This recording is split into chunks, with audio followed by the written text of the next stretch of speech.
Ladies and gentlemen, boys and ghouls, it's been a long time.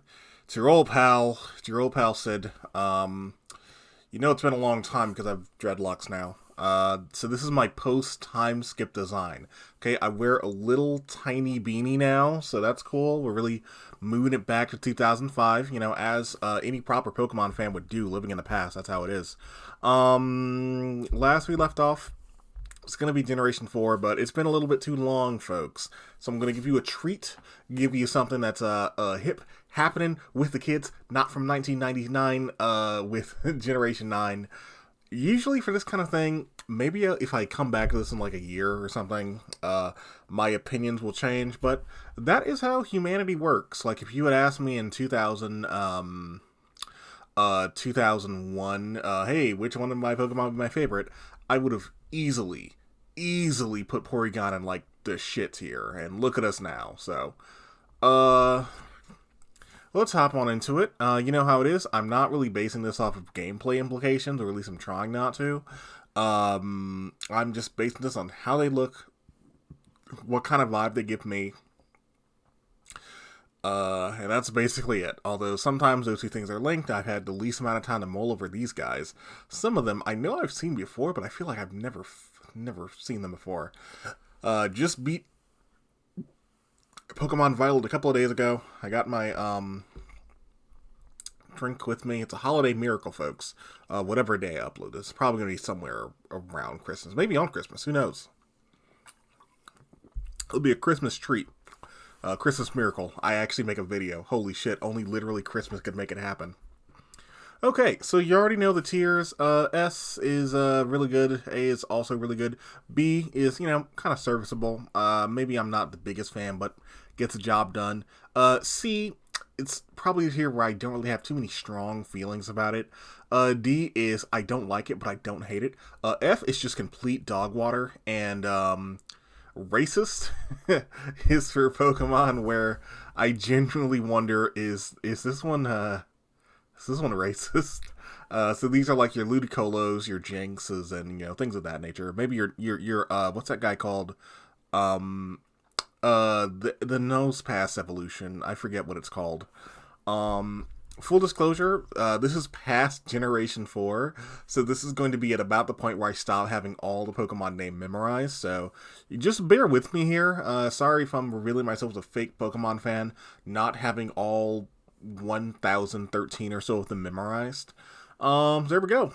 I figure, hey, it's a Christmas treat, and also this is honestly mostly to give myself a little break from editing, because I'm working on a don't tell anybody a video that none of you fucking asked for, Dengeki Pikachu. We're working on that finally. So let's do it. Let's tiering. Also, there's something wrong with my sound card, so no sound today. Sorry. Okay, so Palladian Tauros. There are 3 of them.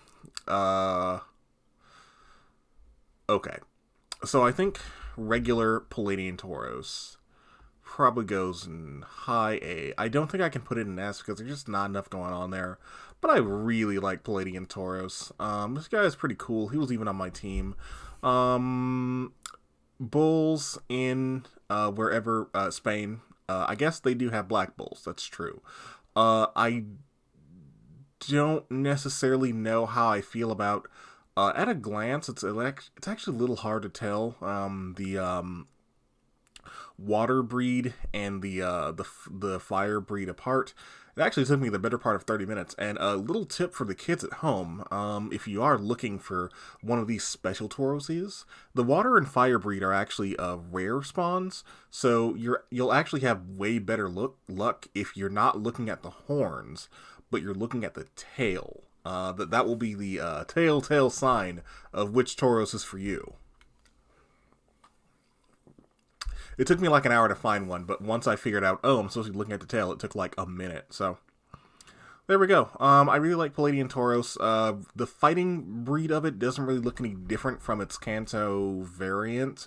But I do like its color change. It's pretty cool. I don't know, he just seems like a big, cool, reliable guy. The fire one, I love how its mane is a little bit more fiery, and the water one has a little bit more of a water buffalo thing going on, so that's pretty cool. Wooper, So I'm not going to put him in his own tier. I think this Wooper is just a little bit worse, but that's okay. It's still Wooper. It's still Wooper. It's still all gold. Very good. I love that it's a poison type now, so its little axolotl antennas are kind of in the shape of a skull and crossbones. That's pretty cool. Where's the other guy? Uh, Clodsire. I don't see Clodsire. Is Clodsire not on this list? Am I blind? Oh, there's Clodsire. Clodsire, it's not going to F, don't worry. Clodsire is pretty good. I think Clodsire is super cute. It's definitely worse than Quagsire, in my humble opinion. It feels a little bit like it's trying to be cute, and that makes it a little bit less endearing. But it still has some of that Wooper spirit, and I think Wooper and Clodsire are a closer match than Wooper and Quagsire. Like, Wooper and Quagsire is just going from, like, the greatest to, like, a sharp downgrade. Although it is, Quagsire is still pretty good. But Wooper to Clodsire feels a little bit more appropriate. It still has some of that Wooper energy to it, you know what I mean? So, he's pretty cool. He's pretty cool. I like him. He's shaped like a friend. Sprigatito is an S. He's super cute. I got a lot of good weed memes out of him. He's very cute. I like his big little head. He does look like Litleo, but that's okay because I like Litleo, so that's good. I actually didn't really have a whole lot to say about him. He just looks like a little cute little guy. He's just bursting with energy and ready to go. I like his shade of green that they're using. Gives me a lot of that Leafeon vibe. Obviously, cats in real life aren't green, but if they were, I would imagine they'd be kind of a shade of green like this. I like how they kind of use the shape of the grass on it to sort of shape out or approximate animal fur. So that's actually really cool. I like that. I like everything about this guy.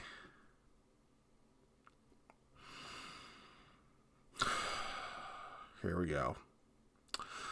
So, I was expecting the first instance of me talking about this in detail to be the Generation 4 video, but I'm doing that, actually, relative to my time, maybe today, but relative to your time, some other time, maybe next week, maybe never, who knows.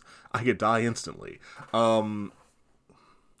So, Generation 4 was the beginning. Well, we got some of this in Generation 3, but Generation 4 was like the hard Nintendo saying, listen, these first stages, really good. Pretty good. The last stages, also pretty good. We definitely made the first stage and we made the last stage. Uh-oh. I didn't plan what comes in between. So someone says, hey Nintendo, what if we made something cool in between the first stage and the third stage? And they thought to themselves and said, Charmeleon, pretty cool. Grovyle, pretty cool. Wartortle, pretty cool. Quilava, Croconaw, Bayleaf, pretty alright fellas. Let's mix it up. You know how those last Pokemon were cool? What if we made these dog shit? We're really gonna mix it up.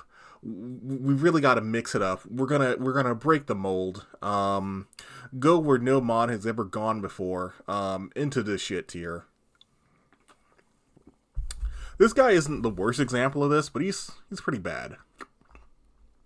Also, because a lot of stuff changed with Gen 4, so you're not going to get the full Lucario rant about how I hate human-shaped Pokemon, but rest assured, I will be judging Pokemon that are human-shaped.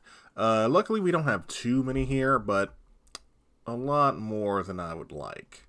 So let's just put it like that. Speaking of which, while I did just say that out loud, okay, this guy, I don't like his pants. I don't like anything about him. He looks like he's trying to be cool. I don't like when Pokemon are trying to be cool. You just either are or you aren't. There is do or do not. There is no try. For a furry Pokemon, this one is actually pretty cool. Seems about right. Yeah, this is about the best you're going to get for a human Pokemon with relatively few exceptions. And this one was very disappointing to me because the moment I saw that middle evolution, the dream was gone. The dream was gone. We all were out there. We begged Nintendo. We pleaded with Nintendo. Keep Sprigatito on 4 legs. And they refused. They heard our cries and said, no, thank you. Imagine that meme of the little guy drinking drips of water, and that's us, the normal monster taming fans. And then there's a fat cat guzzling up huge pipes of water. Those are the furries, and that's who Nintendo caters to now. So it's unfortunate, but I guess if we had to get a furry one, this is about the best we're going to do. But I am very biased in favor of this one because I do like little wizard guys. In pretty much, all shapes and forms. So if it's a little wizard guy, they're in. So this character's in. That said, I do kind of hate that it has not great special attack, despite, seemingly having like kind of masquerade thing, which seems like it goes pretty well with like, ooh, wizard. So, oh well, it is what it is. Fuecoco, I don't really like it. It's not the worst though. Go and see. The thing it turns into, I don't know, I'm gonna have to put that in the is it racist category. I can't really say if it is racist or not, but you kind of have to go there. It has a little sombrero. It's just the same Pokemon with a sombrero on it. So you just made it worse. These middle evolutions are like, we gotta go to a place Pokemon has never been before. Awkward teenage years. That's what everybody wants, right? Awkward teenage years. The game is over at level 40, so until you get to 36, let's guess awkward teenage years. Come on, that's what everybody wants. Except for nobody.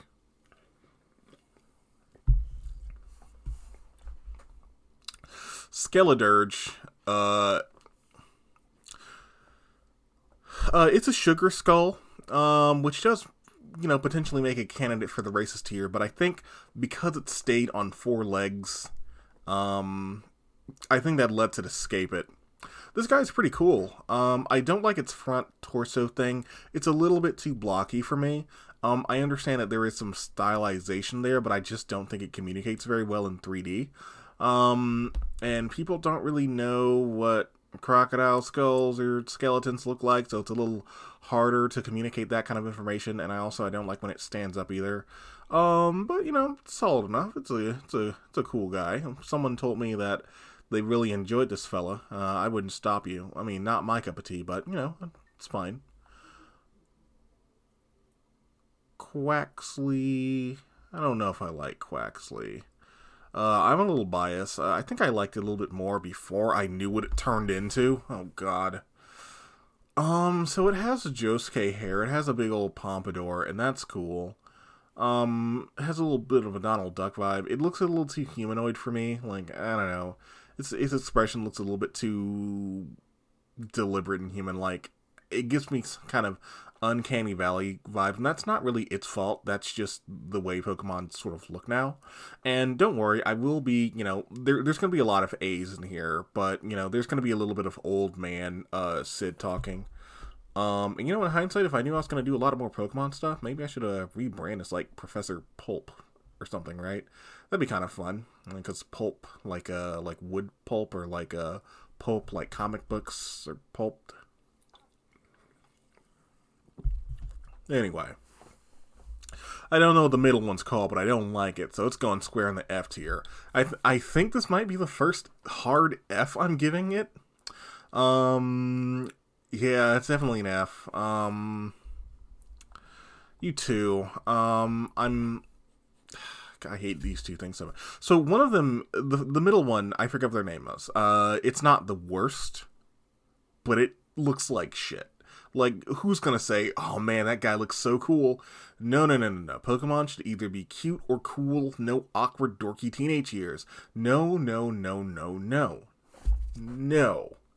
Bad Nintendo. Bad Game Freak. I'm sorry. Name one person who likes Prinplup. I'll wait. Except for no, I'm not, because I'd be waiting until the universe dies of heat death. No one likes Prinplup, and no one likes this thing. Giga Quaxley is a step up, but human-shaped Pokemon. Okay, I can't stand it. I don't like it when Pokemon are made with being very sexualized in mind. And this isn't like blind furry hate. I do understand that there is a certain stigma against furries because damn, okay, I was waiting for actual video to get into sociopolitics, but I guess here we are now. Because furries tend to be pretty welcoming to people in the queer community, so sometimes furries do kind of get the reputation of being degenerates, basically, because of that. And a lot of that is actually really unfair and unwarranted. In fact, a lot of furries are really cool people. And boy, do they keep our artist friends with jobs, unlike AI. Oh, topical, baby.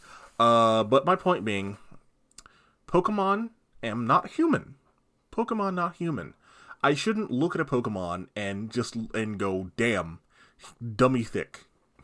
It's like my mom said, if that mom is thick, you hit the bricks. That's what she said. If that mom can throw it back, then it's probably whack. She also said that too. Sorry, I was thinking of another rhyme, but I can't think of another one. If that mon can give head, then on your team, you want anything else instead. There. Good enough, right? Perfect. Okay. Okay, we're back. Okay, we're out of the man zone. Now we're back into the Pokemon zone, which almost makes me want to be a little nicer to Lechonk than I normally would be. No, actually, it's a top of C. Okay, so a lot of people like Lechonk, and I respect that a lot. In fact, Lechonk would be the kind of Pokemon that I like, but there's one little issue with it. So I think the thing underneath its eye is supposed to be like mascara, but also leche too. But it just looks like eye boogers, and that's kind of gross to me. Pretty nasty. I don't know, it's a little gross. It's a little... Ugh, when I look at it, I don't see makeup. I just see nasty, gross eye boogers. So, probably a pretty easy, like, maybe A or even low S Pokemon dragged all the way down to C because I'm just kind of grossed out by it. Ew, don't touch me. Kind of a shame. This guy's pretty cool. Like, maybe it could get honorarily B, but, you know, like, the eye booger puts it in F.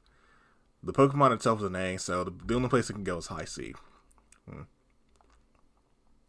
Its evolutions, I'm actually not super thrilled with. I don't hate them. Like, they're interesting. They just look like bigger pigs. I'm sure there seems to be like a joke here with it having makeup on. And there's something there, but I don't know if it quite goes far enough with it. And something about it being like a kind of milk-themed Pokemon too. I think there's too much and not enough going on here, and I don't know what to do with it. I have to put it in C because I respect the ambition, but okay. Here he is. It's the boy, Dunsparce.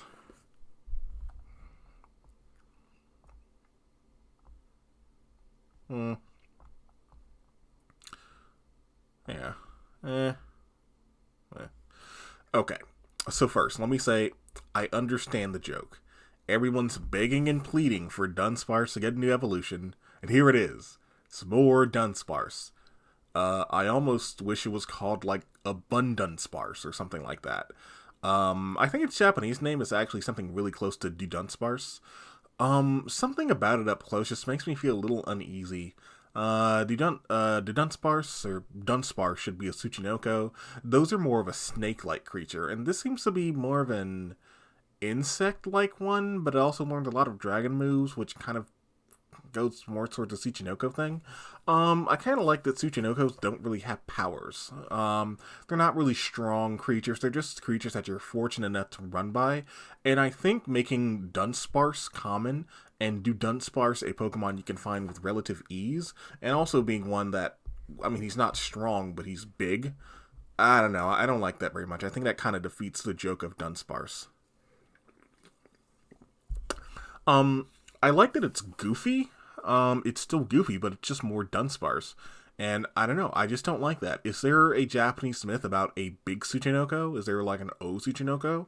If so, then never mind. Scratch that. I'm taking it up to S. But I don't know. I don't like it. I think it's a little creepy. Which is weird because it's just more Dunsparce, but I think it's the segments on it, because my brain somehow registers this thing not as an insect, which I apparently seem to be the only person on Earth who does not register Dunsparce as some flavor of insect. So seeing something that is very specifically not an insect have segments like that, it's just, I don't know. It just makes me feel a little uncomfortable. And now I have like a really good look at its kind of chin thing going on too. Which I mean, yes, I know I do make you all look at my chin, and I know that's also not fair in its own right. But hey, at least I had the decency to do my hair and put on well, not good lighting, but some lighting. Unlike the Dunsparce. Get out of here. Sorry. Spidops looks like shit. I don't like it. This thing's looks like an old man. It's a cute idea. I liked it's a ball of thread, but this guy kind of sucks. I don't know what to tell you. I think it's the face that kills it for me. The concept is cool, the face is bad. This guy kind of sucks. I think there's a joke here about Japan that I don't understand. Like, is he a spider? Like, I kind of figured he was some type of, what are they called? Some type of bagworm, given life as a stick fighting guy, but also a spider too. I don't know, but he looks stupid. He looks like shit. I don't like him. It sucks. Here's a Pokemon that does not suck. This little fella, he's a pretty cute dude. He's not that cute, though. He's better than Lechonk's evolutions. There we go. I think his name is Nimble. Again, sorry if this is the point in Pokemon where I don't necessarily remember all of their names. Like, I know I already gooped up with some of the starters. He's cool. He's a little cricket guy. He reminds me of the cricket in Mulan. That's cool. I like Mulan. I can kind of see where he's going to turn into something else. There's something going on with his back legs, and that's pretty cool. I like him. He looks like a little robot fella, which is what he is. He's a little robot guy. And then there's Lokix.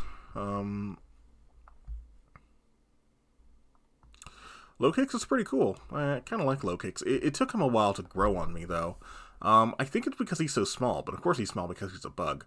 I like that he's a fighting, well, not a fighting type, but I like that he's a common rider, because common riders, their mass usually look like some type of insect.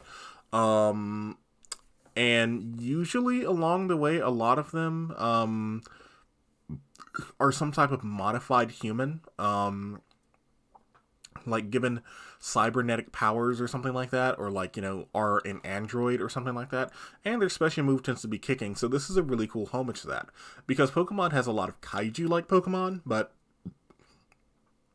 it doesn't really have too many like hero, common rider looking Pokemon. So here we are. These two dudes, I want to like them so much, but I just don't. I don't know, this guy's just rolling shit in this guy. I guess it's cool that he turns the Dookie he's rolling up into a psychic energy ball. He kind of looks like an old man upside down. That's kind of cool, but just not cool enough to save him from the D. The D for dung. Actually, no, I like him a little bit more than the Dunsparce, actually. There we go. They're in the D tier for dung. But who is a D, but not for D tier. We got two dogs here. They're good dogs. They're awesome dogs, even. Maybe even my special dogs. These guys are really cool. What's the name? Houndstone and... I can't... I'm sorry, guys. I can't remember their name. They're good dogs. They're good dogs. They're two good guys. They're happy. They're ready to go. They give me big Nightmare Before Christmas vibes to them. One of them is just a lit candle to, note a person who's passed away, maybe as a temporary memorial. That's what some people do. They have temporary memorials where they put out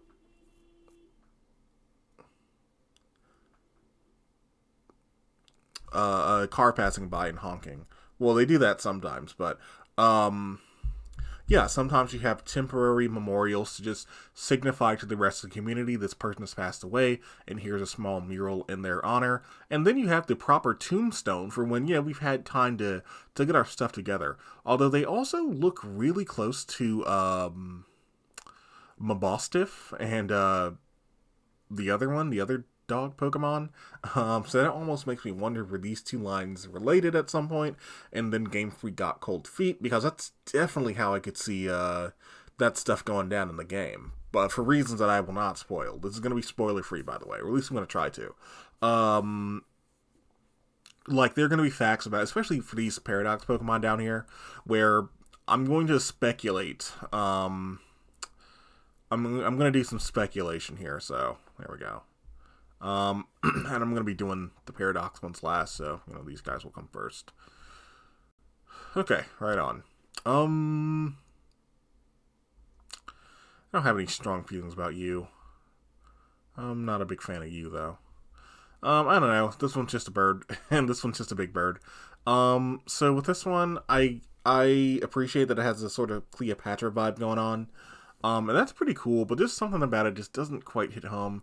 That could be the boomer in me, admittedly, but I just don't like its shape. I think it's just a little bit too round. I mean, yes, it is a kind of trend that Pokemon have been getting more and more round, and jumping from Generation 3 to 8 is basically like going from a square to just a bunch of circles, but this one is sort of the critical mass of it, where it just looks like a bird, I guess, with a weird hairdo. And I don't know. I wish I got more regal vibes from it. I think I would have appreciated that more if it had a little bit more of a regal air to it. That would endear me to it quite a bit. Okay, and there's, what's this guy's name? Giraffe? Giraffaraff? If I mess with that pronunciation, it's okay. I'm black. I can say that. Cool. Giraffaraff. Uh, First off, let me just double check what this guy's name is. Give me one sec. I was kind of wondering if this kind of thing would be more appropriate as like a stream, but I sort of realized that not everyone, like, you only see the stream when it's up, and when it's not, it's just sort of hidden away. So I didn't think it would be fair to just say it's a stream now. So next time it'll be a stream, I promise. Giraffe Rig Evolution.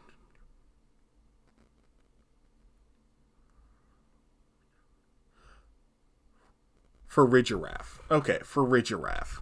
First off, Farigiraffe is fun to say.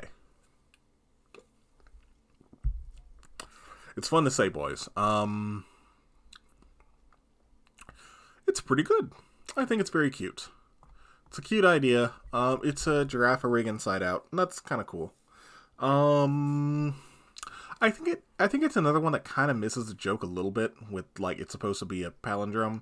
But maybe it's me that's missing what the extra grammatical joke is. But I think it's pretty cool. I like that it's tall now. That's cool. That was one of my issues with Girafarig. I like him. He doesn't look very psychic, but that's okay. He looks like a big, strong guy, and I appreciate what it's about. What I don't appreciate is Wiglet. Now, I don't really like to call Pokemon designs lazy. I don't think that's necessarily fair. Not every Pokemon... So, this is something that they actually said in an interview for Generation 5, where not every Pokemon is meant to be as cool as it reasonably could be, because you're not taking this Pokemon in its own context. You're taking it in the context of a world filled with these creatures. So we can only make certain Pokemon so cool because we need to maintain a rough average. And I respect that. I really do. So for every one cool Pokemon, you need a doofus. For every like really super dumb Pokemon, you need a silly guy. You know what I mean? Sometimes you just need a middle guy just to get the work done. But I think there are so many incidentally kind of silly and dumb Pokemon that their active attempts of being kind of silly fall flat. Not necessarily all the time, because there are going to be some of these silly Pokemon that I actually quite like. Some of them are even coming up. But for Wiglet, I'm just not feeling it. And I think the thing for Wiglet is that it's very specifically supposed to be based on Diglett. And Diglett is a mole. So I'm not sure, like, is there a relationship with, like, sea eels and, like, moles? I don't think so. Like, I understand they both kind of, pop up and down, but I don't know. I don't really like Wiglet. It looks like a wiener. I'm not really, I don't know. Like, I don't hate it as much as you would think, so I'm actually just gonna put it in C. To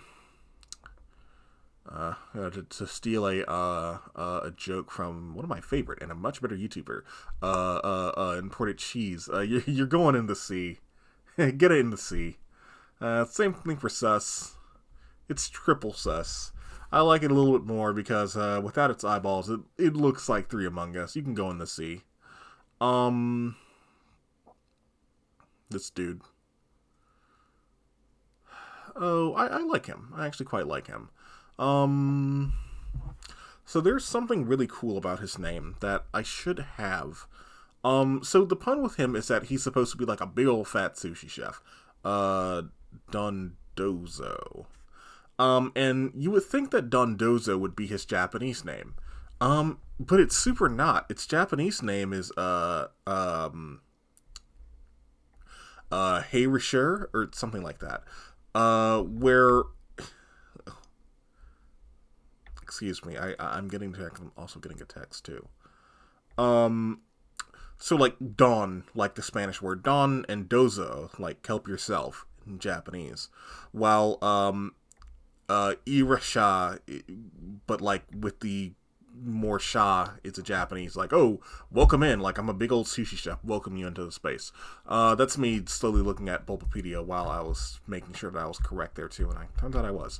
Tatsugiri, its a companion Pokemon, also has something kind of similar going on, where it sounds like a Japanese name, but it's actually something else, because when you break down the pieces of it, like, oh, okay, yeah, a non-Japanese person might recognize that name, but may not recognize the original name because it's coming from something a little bit different.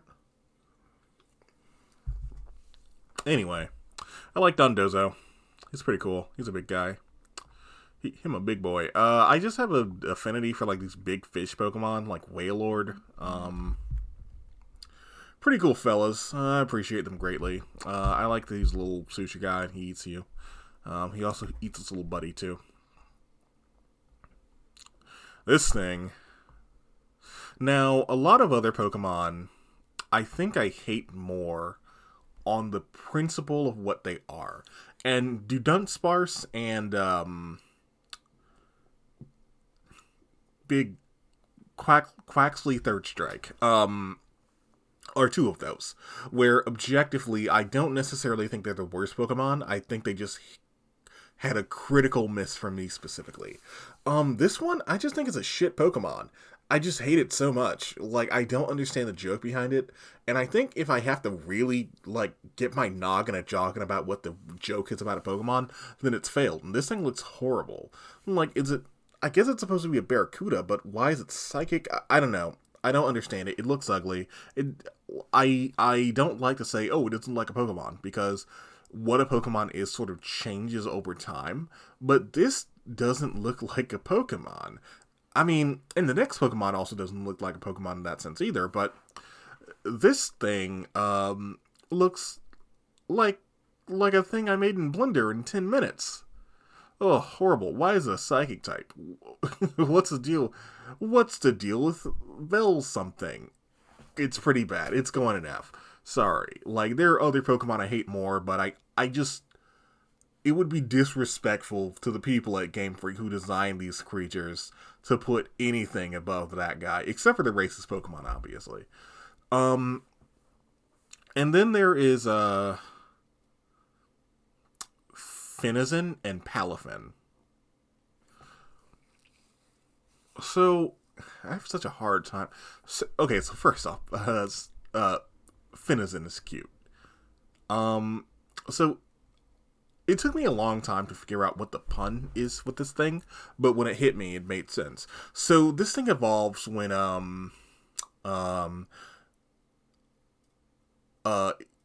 when there are multiple people like in your game world, I guess, and you level it up at a location, that kind of stuff. That's pay to win. You bet, because Palafin is so good it got banned. So yeah, hell yeah, you're paying to win. So it evolves into Palafin, which is a pun on Finn and Paladin. Which I think ages ago I might have even said, hey, they should make a Pokemon that's like a cool water hero named Palafin. I don't think I said it on video though, so I guess Nintendo stole my idea. Because y'all know how many times I've said the exact words, Nintendo, you can have this for free. So I guess they took me up on the offer. So first off, he's really cute. Palafin is not so much cute. Its Zero mode is cute, but its Hero mode is not. And it goes from zero to hero by being recalled, and then switched out again. So it's like, oh man, Palafin, who's just in disguise as Finizen, sees trouble, and he goes and he swaps out into a superhero mode, Palafin. Much like Superman jumping into a telephone booth because Clark Kent sees trouble and turns into Superman. I'm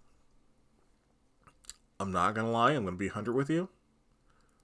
That's a cool idea. That is really overly complicated. Like, Nintendo, listen, some people say you're running out of ideas for Pokemon, and I don't necessarily think that's true.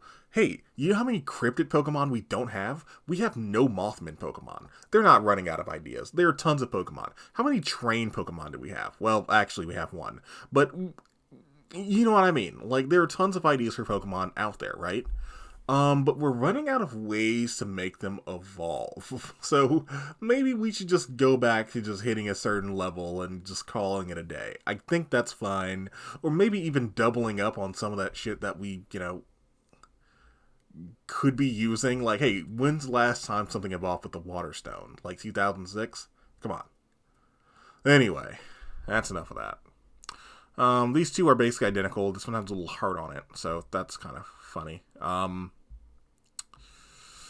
They're pretty cute, and the super hero Palafin, I really don't like it. It's something about the way it is that I don't like. I think it's the way the feet are and the way it's supposed to kind of waddle around that I don't like. I mean, I understand why it's like that because it has to be, but well, I have a Gravity Falls tattoo, so onward, Aoshima.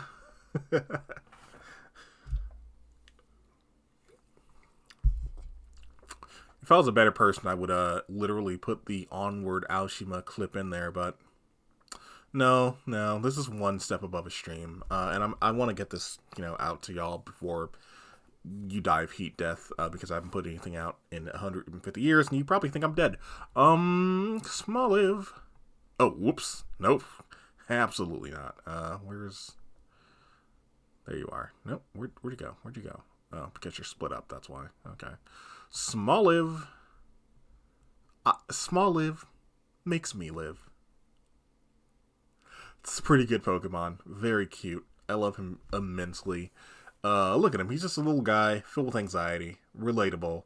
The average Pokemon, the average aging millennial Pokemon fan. Very good. I think Larry should have had one of them. This one, pretty good. Not as good, but pretty cute.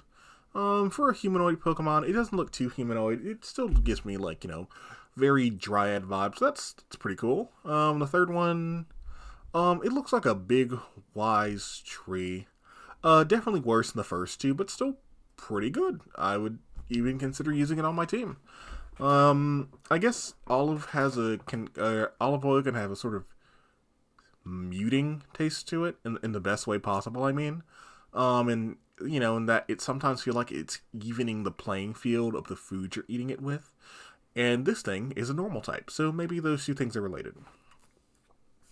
Also, again, in the aging millennial way, we've gone from a small ball of anxiety to a big gay wizard. So, there we go. Truly the millennial champion. Maybe Ash will have this in the next season when he's not there. Sidebar, y'all hear about? They're actually gonna, Jesus H. Christ, they're actually doing it. They're actually gonna retire Ash. Holy shit. Anyway, here's a Kappa Pokemon.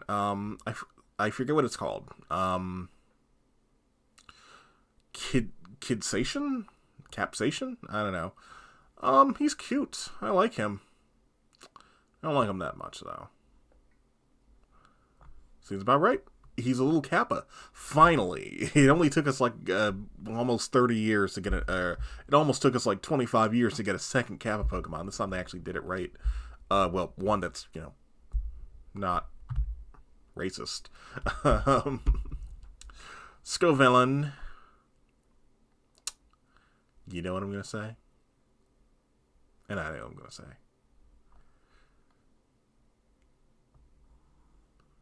50-foot monster. 50-foot monster. Now, when I first saw this thing, I was going to put it in, like, B, or, like, C, maybe. Definitely high C, because there is something interesting there, but it's just not striking home. But then it hit me, the ultimate Pokemon litmus test. What if it was 100 feet tall? And I said, yeah, okay. That really changes things up for me. This guy looks like he looks like a dude the Power Rangers have fought. But one of the early villains, though, where they still have kind of like dude bro weird voices going on. I like him. I think he's actually I don't think I like him more than Palafin though. I definitely don't like him more than Tauros. Damn, okay, well I guess he's the guardian of the A tier. Sound good. If you want to get an A, you gotta beat him, and he's a tough guy. Bellbolt.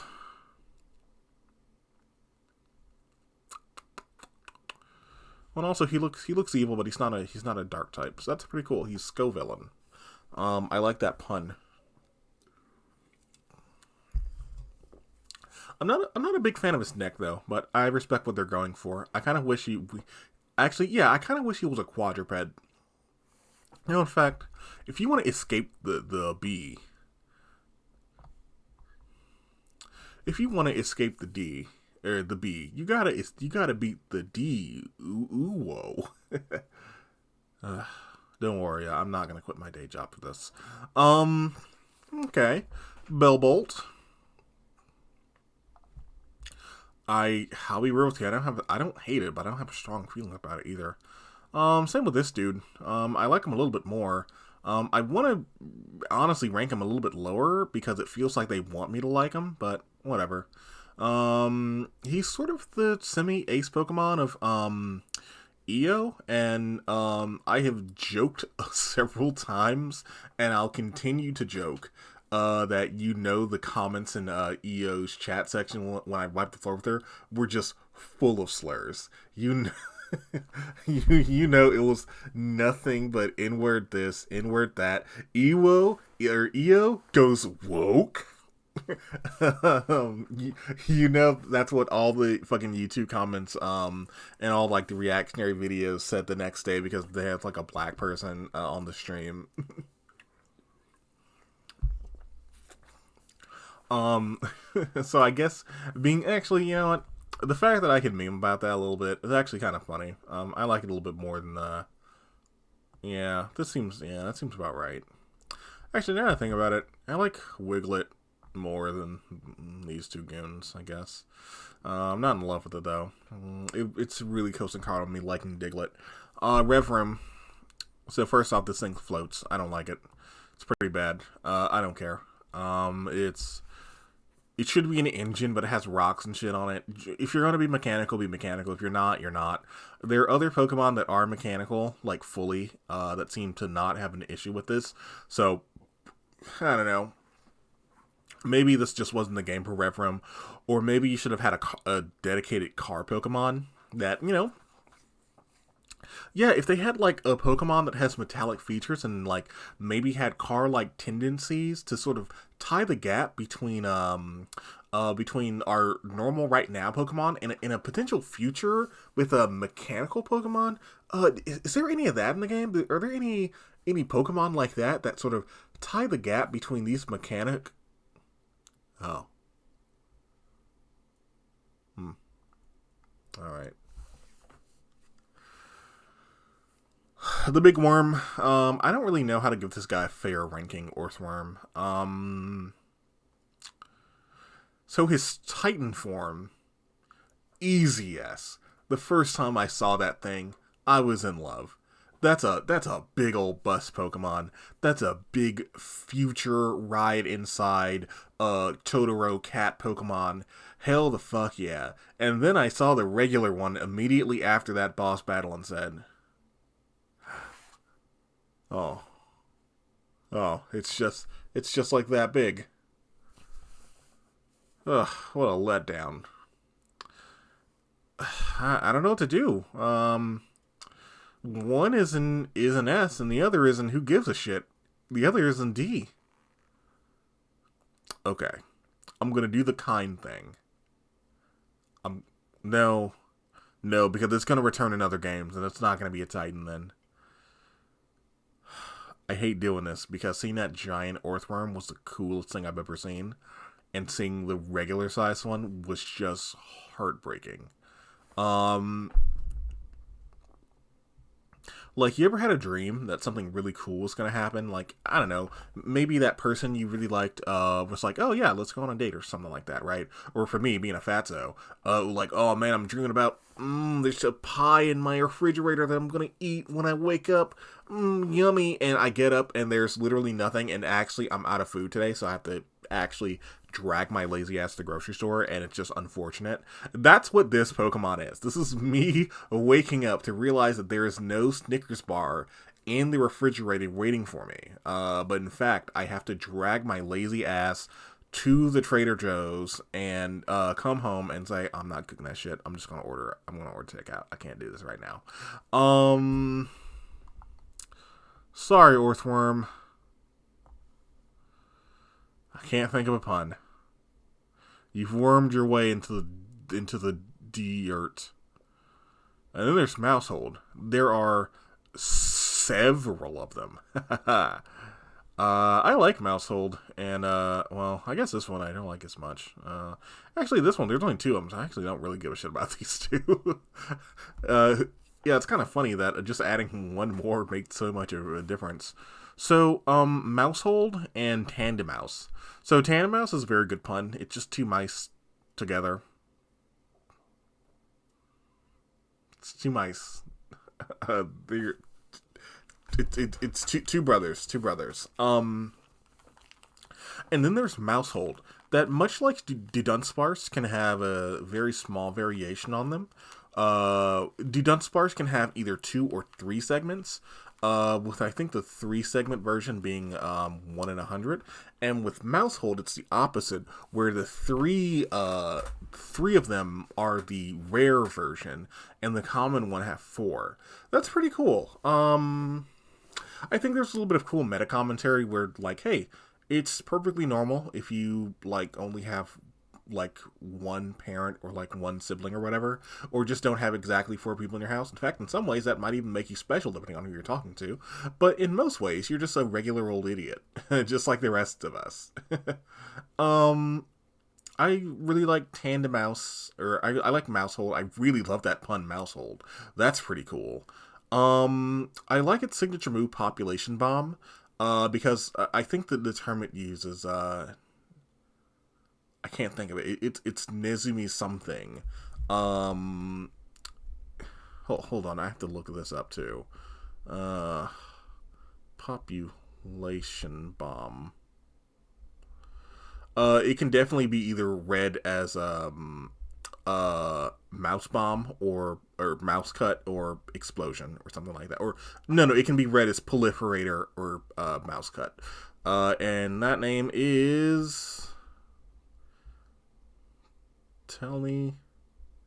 Translate that for me, please. Nezumi-zan. So that can be like proliferation or mouse cut.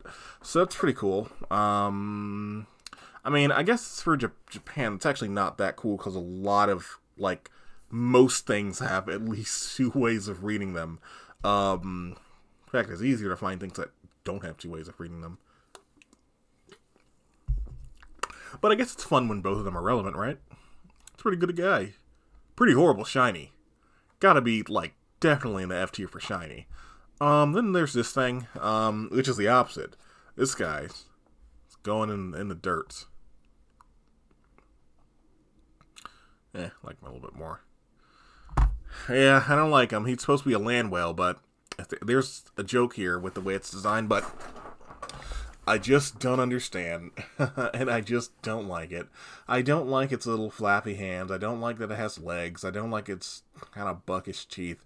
In theory, I would, but I think this Pokemon is both too... they're both too small. Like, the other one is big enough, but it's somehow too small. Why does it have legs? And if it's supposed to be a land whale, why is it not like a ground type? I mean, yeah, I am tired of, like, fragile ice types, and making it ground would only make that worse, but if I'm grading them solely based on the concept, I really don't like this thing, and that's unfortunate. I really wish they just gave me, like, Wailord with, like, legs or something. And then there are this hideous piece of shit. I'm sorry, like, listen, there's a lot of Pokemon in C. Like, sometimes I feel like, am I being too mean? And I realize, I actually don't think, like, there's gonna be a lot of Pokemon who are higher. That's good. This thing looks hideous. I don't like it. I want to step on it. Ew. It's not cute at all. I hate that guy. This guy is pretty ugly. It's a step up, but not a lot. Ugh.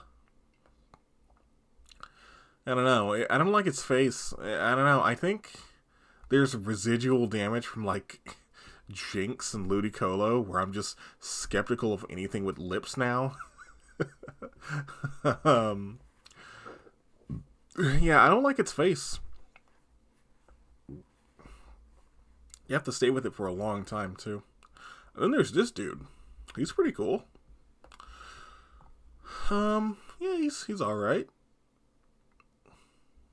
Baxcalibur. It's a pretty cool name. He's the most literal kaiju of the Pokemon, actually.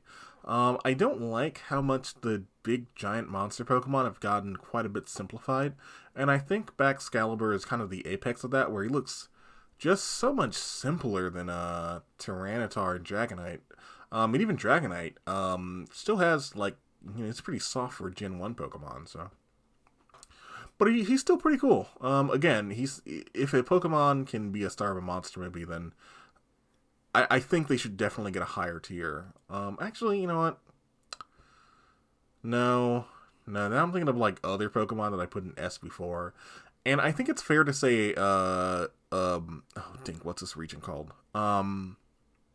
I'm sorry, guys. I'm looking like so much of a fucking boomer right now, complete with my skateboarder ass 90s hat.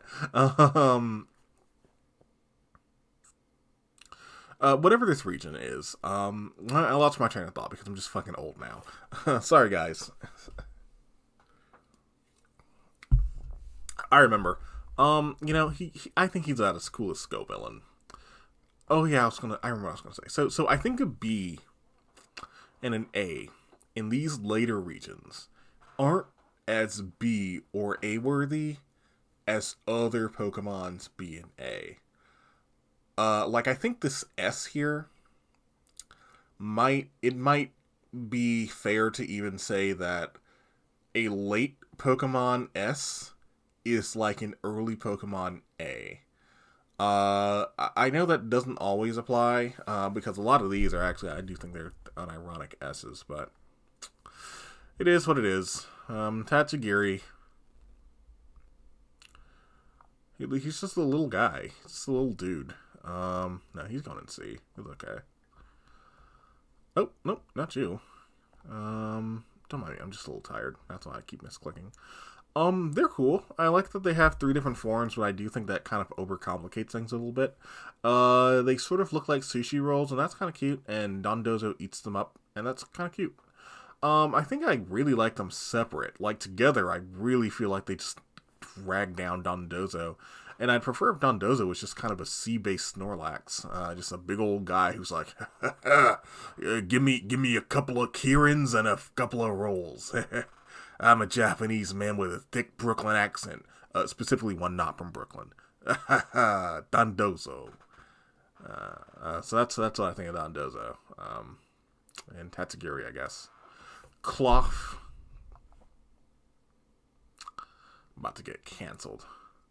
I'm about to get real canceled, boys. I really don't like this dude. I think he was cool as a Titan Pokemon, but it wouldn't be fair to Orthworm. Actually, it really wouldn't be fair to Orthworm. That's the only place I can put it. Sorry. Speaking of being sorry, this dude. So, for similar reasons to the other middle starters who are just in low tiers, they definitely had an idea about what the Pokemon looked like in the past and what the Pokemon will look like in the future, and they're both these cool apex predators, and then you get this thing. I don't like it. It stands up on 2 legs. You can ride it like a bike, but why is it up on 2 legs? I don't like it. Be on all 4s. No thank you. Cyclizard is a lame guy, and I don't like him. He looks so lame. He reminds me of that Gecko guy from Hunter x Hunter, the guy whose nin ability is a God Accomplice, or whatever it's called. I don't like him. He looks like he stinks. He looks like he looks like he's about to tell me like a racist joke. And then in like 6 months he's gonna say, dude, I just found, like, he looks like the kind of guy that I'm going to dislike and quietly unfollow on Facebook because he says something racist, and then in, like, maybe a year or 2 after, like, something horrible happens, he goes, listen, man, I found out about this dude named Vosh. That's the vibe I get from him.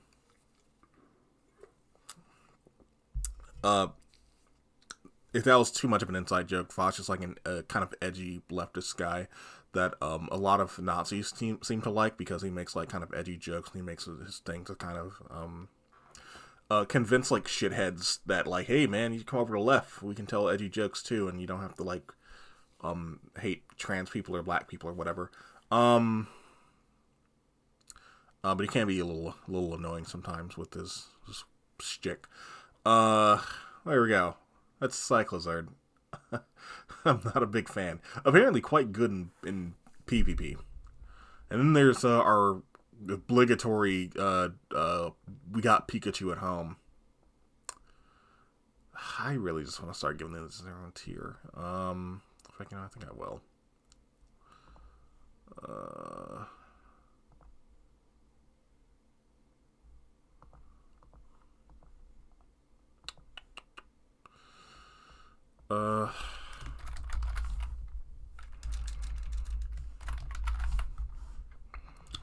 Okay, so racist.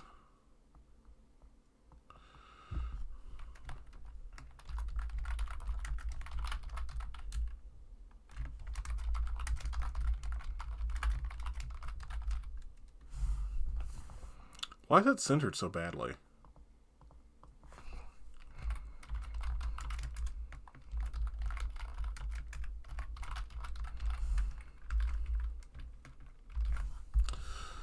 There we go. I think that's about right. We got Pikachu at home. I think for Pikachu at home, this is not the worst one. In fact, this is definitely one of the better ones. Like, I don't necessarily feel like I'm just using a discount Pikachu, because this guy has his own sort of evolutionary line, but it's just Pikachu at home. I get that it's supposed to be a defibrillator, which is, I guess, a pretty cute idea for an electric rodent Pokemon, especially since some of these Pokemon have utility to them, like Rotom, for example. Um, and apparently we're just down with eating Pokemon now. So it makes enough sense if some of them are used sort of like Flintstone-like devices, like a defibrillator. But also, I'm really tired of talking about Pikachu, so you get to be in Pikachu at home. And there's these two birds. They're just birds. They're just two birds. I like Wattel a little bit more than the pre-evolution.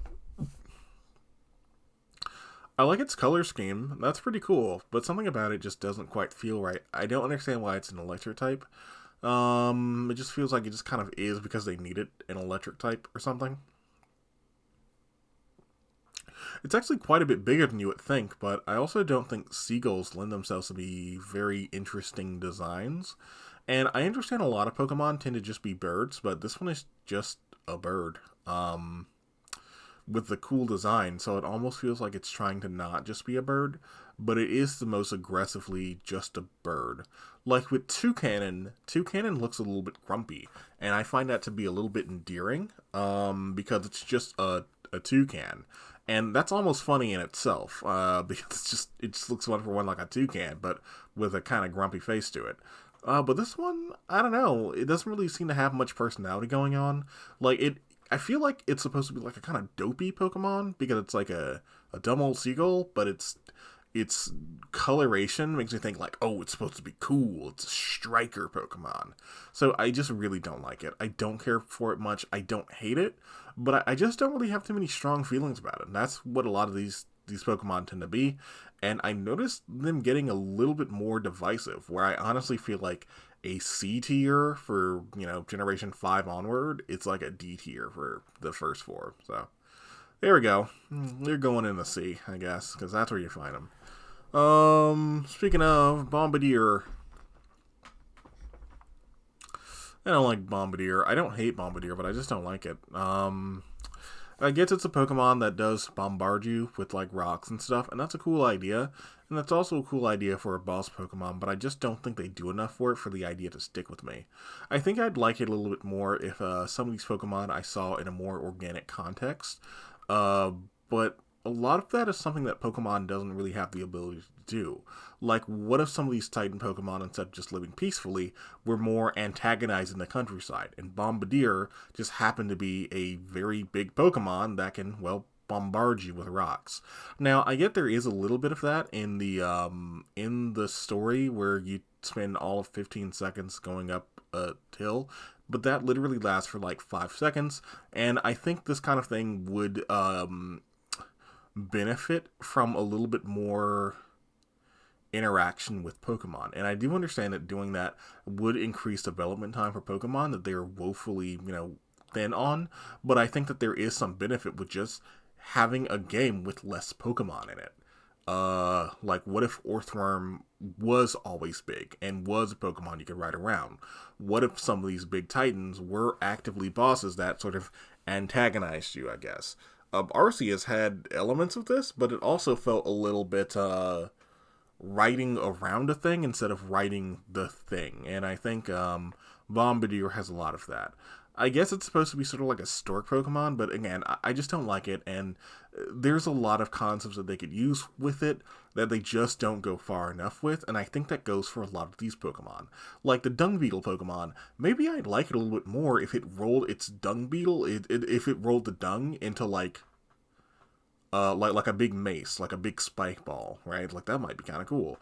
But they don't. Speaking of which, is Rockabilly, or Rockabird. I don't know what it's called. I know the pun is on Rockabilly. I don't hate this as much as you would think I would. I do like that it has a little pompadour, but I just don't think it does enough with the pompadour. Maybe I'd appreciate it more if I saw more context for a Pokemon like this to exist in. And I noticed that for some reason my voice right now is getting into like the very, very serious, deliberate tone. For the record, I work in human resources, and this is the exact tone of voice I use to communicate when I'm being like really serious about something, but trying not to scare anyone with it. um, so yeah, I think I feel a little bit more strongly about this thing if I saw it in action more. Like, so I guess, well, and I said I wasn't going to go into spoiler too much, but I think it's okay to talk about what's not there. So I guess we do have a little bit of this with the character Clyde or Clive, but I'd really like to see more of a greaser like character, or maybe because it's a Japanese property, more of a Bokuzoku type character who cares greatly about, like combing their big old cartoon pompadour out, and maybe that kind of character can have this kind of haircut, or maybe even a little side thing with Team Star, where maybe some of their grumps have the kind of Bokuzoku thing going on, and then I'd actually probably be very endearing or endeared by this Pokemon, but I just don't see that context. So it's just a fucking bird with a dumb hairdo. And if I was a good person, I'd edit in Josuke going, "What the fuck do you just say about my hair?" But I'm not doing that because that's more work than Scarlet and Violet had put into them. So sorry. Speaking of birds I don't like, so this is another one where I thought I was missing something, and the thing I'm missing is that this guy, when the Flamigo, which is a man, so I have dyslexia, and I read Flamingo as Flamingo, and I was just like, no, that's gotta be an act. They didn't just name this motherfucker Flamingo, and it's just literally a flamingo. There's got to be a joke here. What the fuck am I missing? It can't. This is impossible. They can't just name a flamingo Pokemon Flamingo. It's Flamigo, and its quirk is when you take it and flip it upside down, it looks like a boxing glove.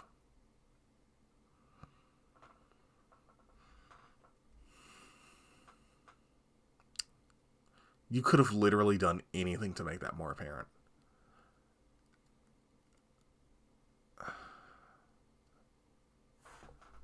You know what? The other Pokemon had potential.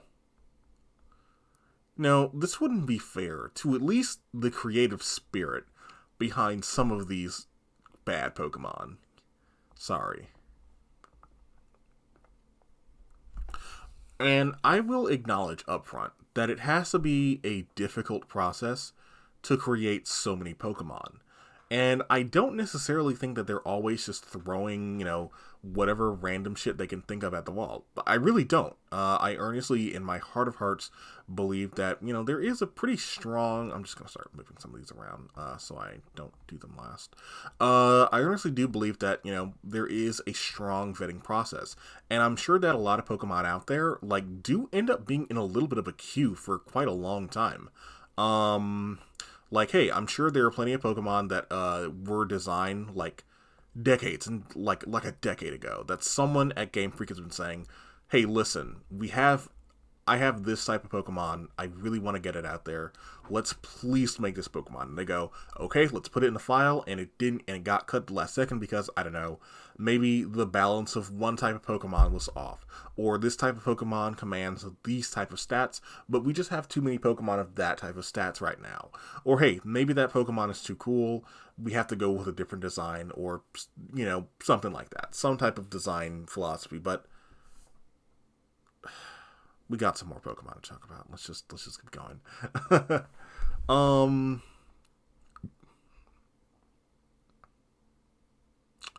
I don't really like any of these.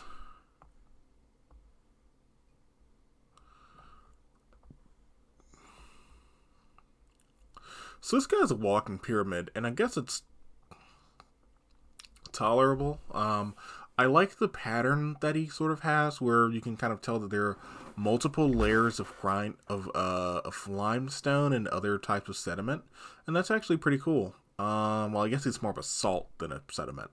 The other two are just kind of Minecraft Pokemon. One of them looks like a mushroom. I guess it's appropriate for the house of Nintendo to have a mushroom Pokemon, so I guess that's okay. Middle form, I'm really not a fan of that.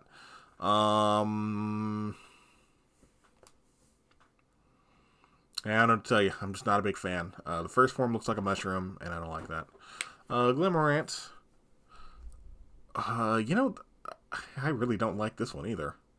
I'm not a fan. It's not the worst thing ever. It's just unimpressive. I understand it seems to be like a spore-like Pokemon. Um, and I know I shouldn't rate this too much in game, but it almost feels like this particular line of Pokemon could have just been the one Pokemon. Um, but that's okay. So it's a spore, it's a seed, and it blooms into a way cooler Pokemon that you can't really see now, but it blooms into like a big flower fella, and that's actually quite cool. I actually like this thing quite a bit. It's very mysterious in nature. It's supposed to be Gita's signature Pokemon, but everything about its stat spread and ability kind of communicates it should be the first Pokemon to go out, not the last. I really like that it's a rock poison type. That's a pretty cool type combination.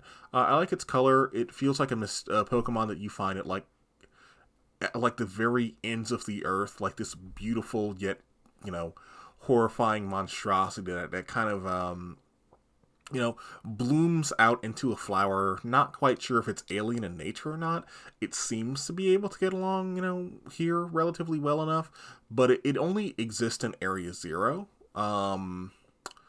which is interesting and raises implications about Gita, but, whatever.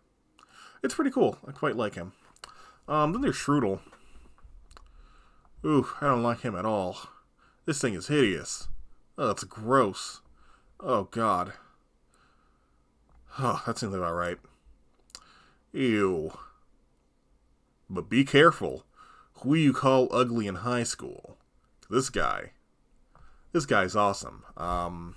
The graffiti monkey, he's pretty cool. He's a cool painting guy. He has a cool little snapback. That's pretty fun. A lot of my friends do graffiti, so that's pretty sick.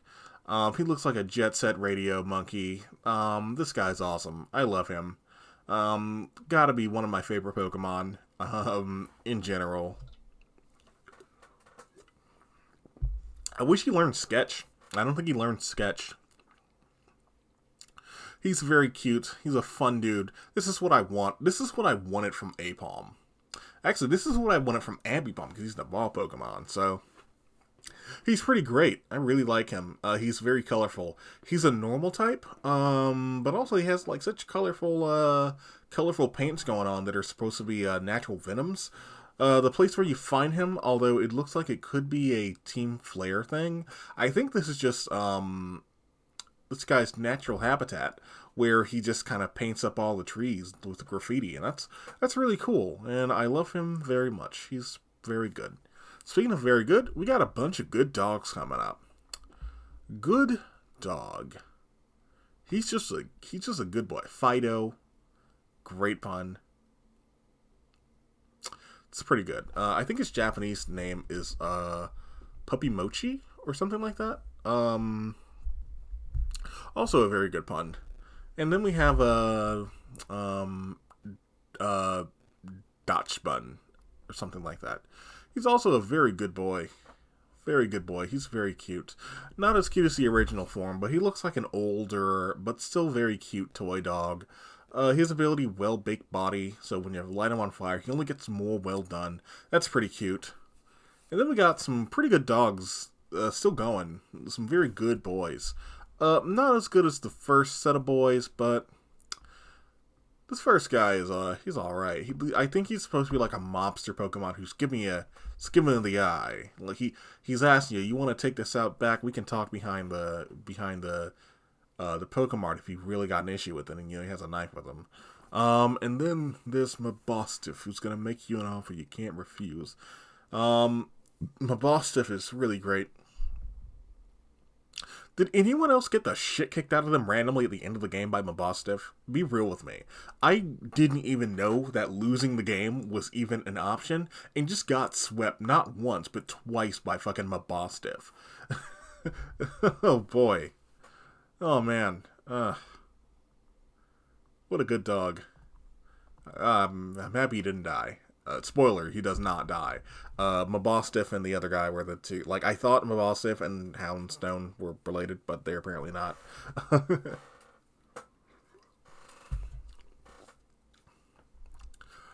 So another Pokemon name that I said Nintendo could have for free, but they didn't take me up this time, but they probably really should have because it would have been the only good thing I have to say about these, is Bumbleweed. I think Tangela should have been named Bumbleweed. That would have been a very good name. But instead, we got these two things that I can't remember. Sorry, guys. I don't mean to be dismissive of new Pokemon and being like a boomer who's like, back in my day, we only had 150 Pokemon. But, it is what it is. I do like a lot of these new guys well enough. So maybe I'm being a little overly defensive about it because I am a bit of a Gen 1er, but I don't want to knock, new Pokemon when they really get something right, which a lot of them really do.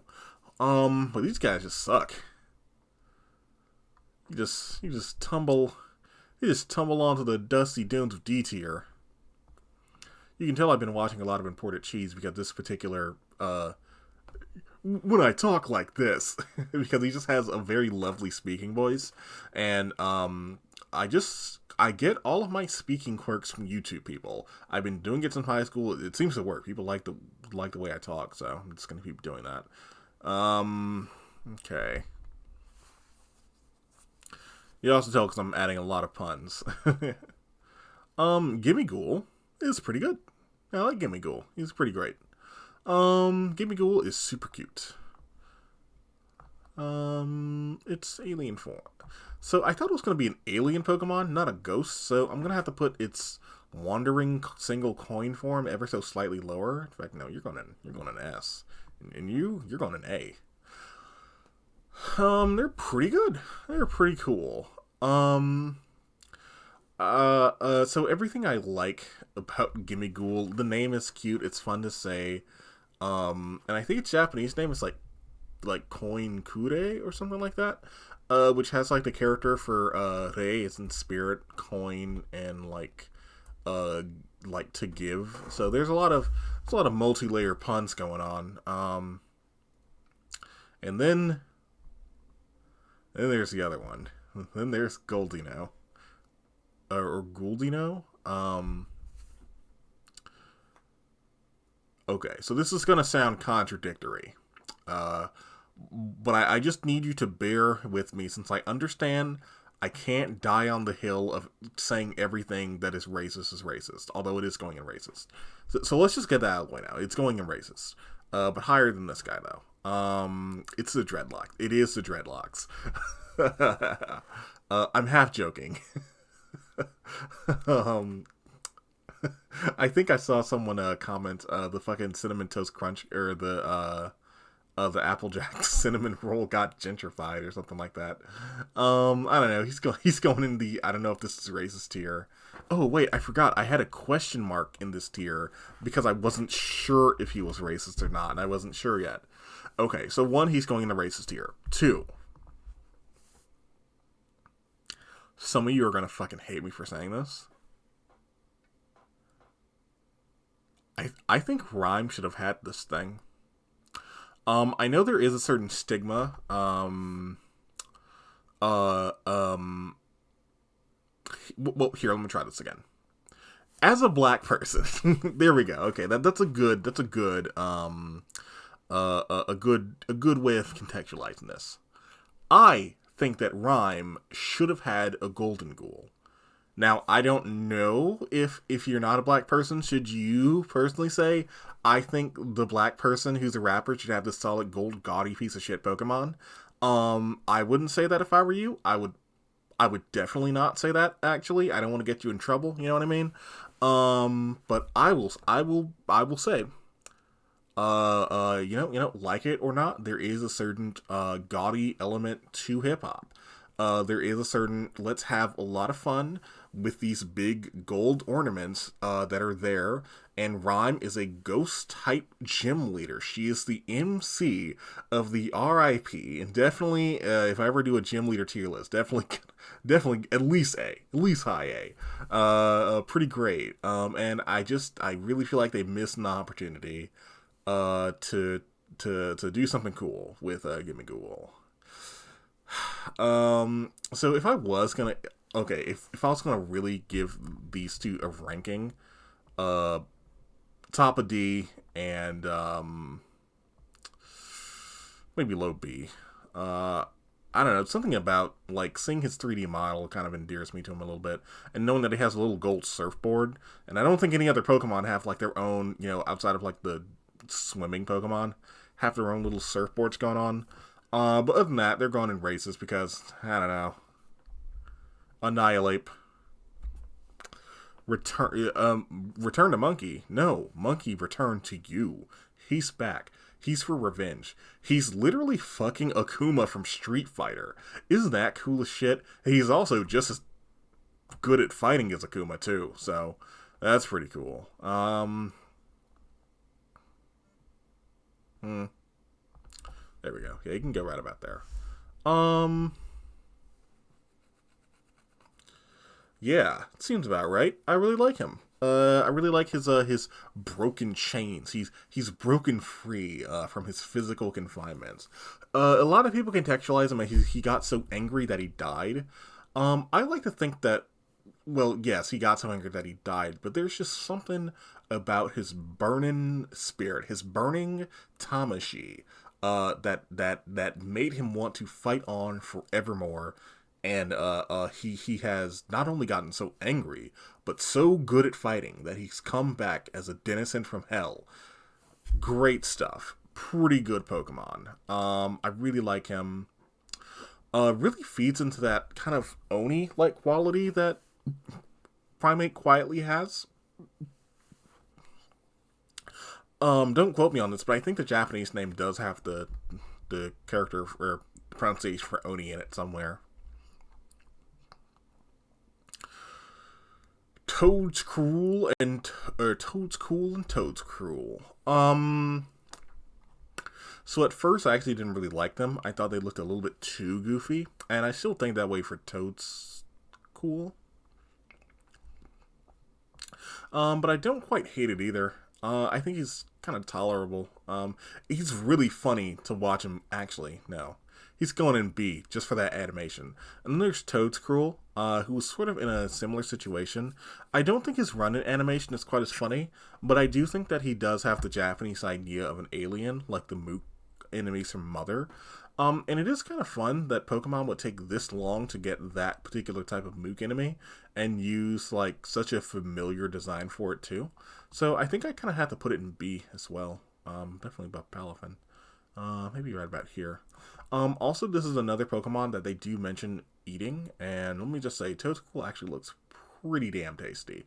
I would 100% eat a Toadstool. And then there's, what's his name? King Gambit. One step beyond Queen's Gambit. Pretty good show.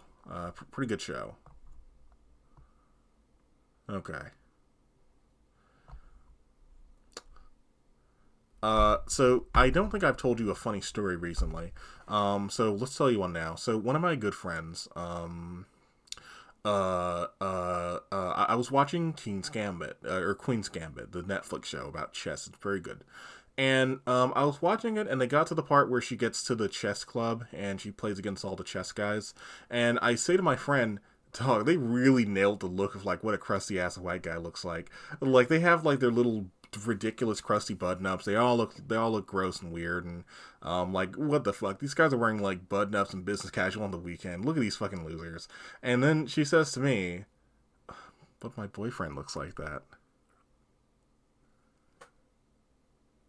Why would you snitch on yourself like that?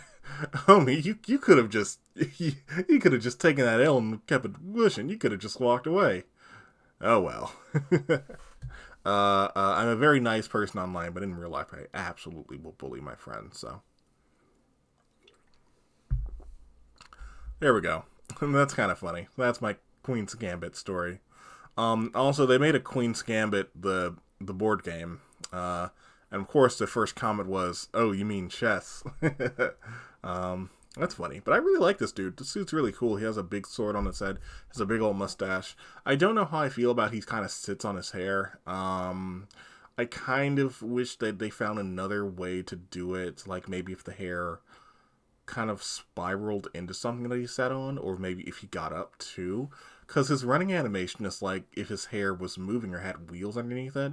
And I'm not really a big fan of that. But I think the idea comes together pretty well.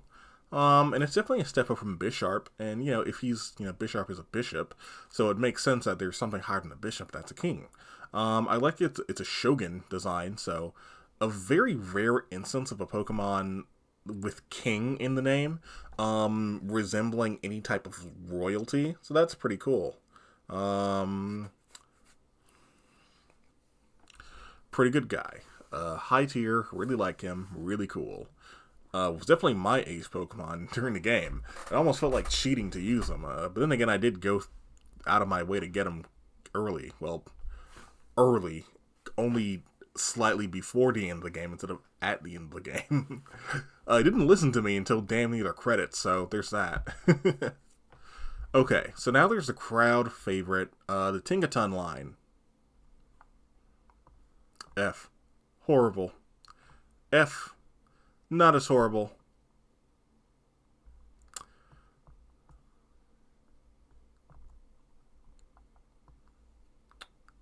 Ha, fucking caught you slipping. I fucking caught you slipping. You thought I was gonna put that shit in F, huh?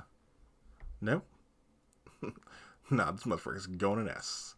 She's a big silly hammer girl. Really cool. Shame her stats are horrible. Could you imagine the look on my face to see this Pokemon with listen, I'm not gonna spoil shit for you, but I got this thing close to the end of the game because one of my Pokemon just had really horrible stats. Like it was supposed to be a fast attacker, but turns out it's IVs in attack and speed were 0. And normally IVs don't really matter that much, but when they're that low, I could really notice. I forget which Pokemon it was, but it was just really bad. So I needed something of a different typing to take its place. And one issue I noticed was that I was having trouble with defensive coverage. I had a bunch of offensive Pokemon, but not too many defensive ones. So okay, well, we have a couple of options, well, a couple two, for fairy steel types, and I've used Klefki before, and I do quite like Klefki. So let's maybe use this thing, because over the course of about a week of seeing everyone memeing on it, it went from one of my least favorite Pokemon period to one of my favorite of the generation. It's really cute. Really cute. She's very silly. She has a big old hammer. She knocks out Corviknight. But also, she has 75 attack. She has an attack stat of 75. Oh, God.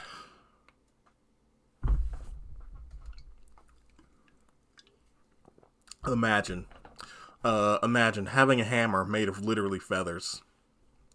Great defensive type. Learns Megaton Hammer, which is 160, power, with stabbed, and it can terrestrialize too. So, now I can hit decently hard, like the normal amount that I would expect from literally any other Pokemon. Congratulations. But this guy is super cute and has a super fun energy to it. I like this is Pokemon's take on a Gremlin. Not like a gremlin, like a meme, it's a little guy crawling around, but specifically the idea of one part blacksmith and one part gremlin that specifically sabotages electronic equipment and scrap metal and stuff like that, and it even uses that scrap metal to make its hammer even bigger. So that's pretty cool. I don't like that it has no way of fighting Corviknight, but that's literally not what we're talking about today. I'm just basing this off looks, and the looks say yes. I know 2 humanoid Pokemon this high up, but that's because I think they put their monstrous qualities above their you want to bang them qualities. So that's good. She's just a little pixie, who is a cool blacksmith, and that's great. Also in my game, I think I named King Gambit Artorias and Tinkaton. What did I name Tinkaton? It might have even been Excalibur. I don't remember, or maybe Artorias. I don't. Yeah, it's one of those two. And then Sharkadet, a great pun and a cool Pokemon. I really like him. He's going in the B. He's burning hot, baby. And then the two he's just really cool. He's very cute. He looks like a cool Pokemon that is also cute, but he's gonna turn into something really cool. Kind of like the really cool characters like Sasuke from Part One of Naruto, where he's gonna turn into a big old badass adult when he gets a little older, and he does. An adult who almost exclusively makes bad decisions, but an adult nonetheless who's cool. And then there's Ceruledge and Armorogue. They're two cool dudes. I really like them quite a bit. Um, I think I like Ceruledge quite a bit more though. This is gonna be rough because we got generations 4 through 8 to go through, and there's going to be a lot of cool Pokemon that I'm just not gonna have any mercy to. So take these wins while we can get them because they're not gonna last. So I really like these two dudes. One of them is a ghost, the other is a psychic type. Armorogue has like a kind of Mega Buster thing going on. He can shoot ya. I don't necessarily like that he's a psychic type. Maybe he's like a possessed suit of armor. And the ghost idea was already taken, or like maybe he's more of a sentient suit of armor than a haunted one. And I guess that sort of makes sense. Like he's a armor that has obtained sentience, while the other is an armor that has been possessed. But that might be just a little bit stretching it. I like that both of them aren't ghost. That's pretty cool. It's pretty cool. Um, their commonality is fire instead of being ghost, which they could have gotten away with. They could have turned Armoroge blue and just made him like a water or ice type and just said, "Oh, it's a cold armor" or something like that. Ceruledge is a cool take on a fire type. I always like it when they find unconventional color schemes for these kind of Pokemon, and that's really neat. I like that it's sort of a blue propane flame. So if any of you out there are making your Hank Hill team propane, it burns blue. That's gonna be cool. Actually, we gotta. How many Hank Hill Pokemon do we have right here? Actually, I guess we just have Mabostiff and Ceruledge for today. Yeah, pretty cool guys. Also, and this is probably why they escaped the wannabe cool tier to me. It's that they both look like forms of Mega Man EXE, and I really love Mega Man EXE. In fact, I think I've already seen like a bunch of fan art of like Devil Soul, Ceruledge Soul, and Devil Soul, Armorogue Soul, and they just look like Mega Man, and I love Mega Man, so there we go. Really cool guys. A little bit of it's kind of a pain that armor just not too rough to get, but Ceruledge is. It's not fair. For one, you just find Bronzong. Where Bronzong? Everywhere. You can find them wherever. The other one, you got to find Sinistea. Where's Sinistea? In like 2 spots, and one of them is like a rare spawn. Also, Sinistea is so small that you need a goddamn microscope to see it on the screen. You need 10 of them. Oops. Okay, are we on the Paradox and Legendaries proper? Yes, we are. Okay, right on. Here we are. We're closing on the end, baby. These could honestly get their own video. I'm almost motivated to give them their own video. Maybe I will. No, I'm not going to do you like that. You're getting a long video today. I'll be kind to you. Because I love all of you, and you've waited so long for the next video. And I don't think I'm going to edit the Dengeki Pikachu video tonight because I'm already tired. I would have done more tier list videos, but every time I get ready to, I just suddenly feel guilty because I'm not doing other stuff. But I think tonight is definitely a night where I'm just not. Nothing was going to happen. I've already done editing. Okay, Great Tusk. So some of these Pokemon, as you can tell, are from the past. Some of them are from the future. In the past, they were bigger, they were meaner, they had sharper teeth, more reptilian properties to them. In the future, they're robots. They're literally that SpongeBob meme. One of them, he's a caveman. The other one is future, and everything's chrome. So that's the context we're working with. In regards to these Pokemon being quite a bit more savage, I believe it. These Pokemon do look quite a bit more savage, and they do, except for... We'll get to that in a sec. Okay, let's just talk about Great Tusk first. I'm not really going to get into any plot details about them, outside of they shouldn't be in the here and now and exist in one spot. For the most part. They can exist elsewhere, but they cause ecological problems, apparently. That's pretty cool. This is only mentioned one time in flavor text that, them being in other places can cause ecological problems. And that actually does endear me to all of them quite a bit. Because it's not like, oh, it's a time paradox that's hurting things and making them bad, because they're just another type of Pokemon. It just happens that, well, two things. One, these Pokemon have had their names recorded ages and ages ago, so they have a naming scheme that's a little dissimilar to the rest of Pokemon. And two, like, there's nothing weird about them. They're just regular Pokemon, but just they're not supposed to be here, which would, wreak havoc on the local environment, I guess.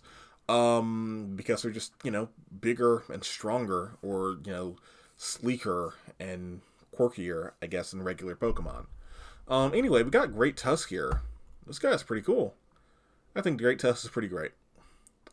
He really lives up to the name. So I already like Donphan, but one of my issues with Donphan is that it felt too small. It's supposed to be like a big old elephant. But this guy, he not only sells me on being able to roll up and roll out, but also that he is an elephant, not like a weird dog-sized thing. So that's pretty cool. Also, as a Titan Pokemon, that's pretty cool too. It's pretty sick that you're introduced to these guys as Titans. I really wish you encountered more of them throughout the game. Like, I don't know, maybe it's like boss trainers or something like that, like once or twice, or maybe some... I'm not gonna spoil it, but like some characters working for the person that made all this stuff happen. Maybe they have other Paradox Pokemon or something like that, or only had like one or two, and they're like bosses since their stats are usually pretty high. Great Tusk is a big old ancient Donphan. Some people who have not like beaten the game think that, oh, they're just being so lazy with the names, but these Pokemon had names like ages and ages ago. And that's sort of why they're named like that. So instead of having like a punny name like Donphan should have been I'm thinking of a Dawn Fight or something like that. No, he's just named Great Tusk because that's what people knew this horrible looking thing as back then. And same for Iron, blah blah blah. People don't really know what to make of, this Iron Moth thing, so they just call it, oh shit, here comes Iron Moth. Because I don't know what that is. Hope they don't call it that in the future. I think the we'll get to... Oh, damn, maybe this should have just been its own video. Oh well, you're just getting a long one. Cool, so this is Brutal Bonnet. This is a Among Us. This isn't Among Us. He's okay. I don't have an issue with him. He sells me on the idea of well, actually, I have one small issue with him. When were Pokeballs invented again? I don't like that this is apparently an ancient creation. I'm really not a fan of it. I wish it just looked like a normal mushroom. I prefer the idea of Pokemon sort of taking the appearance of whatever the broader will of humanity is. So something like, well, very convenient transition. Something like Sandy Shocks, which is what it's called. I don't like that this thing just existed back then. Like, this is a Pokemon I feel like should have come from some type of mechanical waste or runoff, yet I guess it was just around in ancient times. And I'm just really not a fan of that, and I'm also not a fan of Sandy Shocks either. I think it's the long legs. I don't like that it walks around. I think the concept is cool, that it uses sort of magnetic dust and hair. That's actually kind of sick. And it does look a little punk rock. All the Paradox Pokemon from the past kind of do have that going on. But I just don't like it on principle. But it is cool enough, though. So I think I'm going to have to. Well, wow, that's so weird. With a Brutal Bonnet, I wanted to put it up higher, but I couldn't. And with Sandy Shock, the same thing. Maybe a lot of them will just end up being in B. Then there's Screamtail. So, hmm. This one looks a little bit more overtly like a Dracula Pokemon, and that's sort of interesting, but I don't see how that relates to Jigglypuff in particular. I guess it is kind of cute and funny that of all the Pokemon they could have picked, they went with Jigglypuff, like one that seems, pretty innocuous. But I think it's because it looks like a vampire, yet there isn't that much vampiric about it. And sorry if you're typing furiously, you Scarlet Lads, I played Violet, so if Screamtail's thing is that it has a move where it uses, excuse me, horrible back. It uses its tail to sort of drain the life from you like a vampire. That would be pretty cool, but I don't think it has that, so I'm going to assume it doesn't. If it does have that, it goes in higher B. If it doesn't, then I guess it kind of also goes in B. I kind of wish it had more in common with Wigglytuff, or at the very least, I wish there was some other implication for what causes this thing to turn into Wigglytuff at some other point.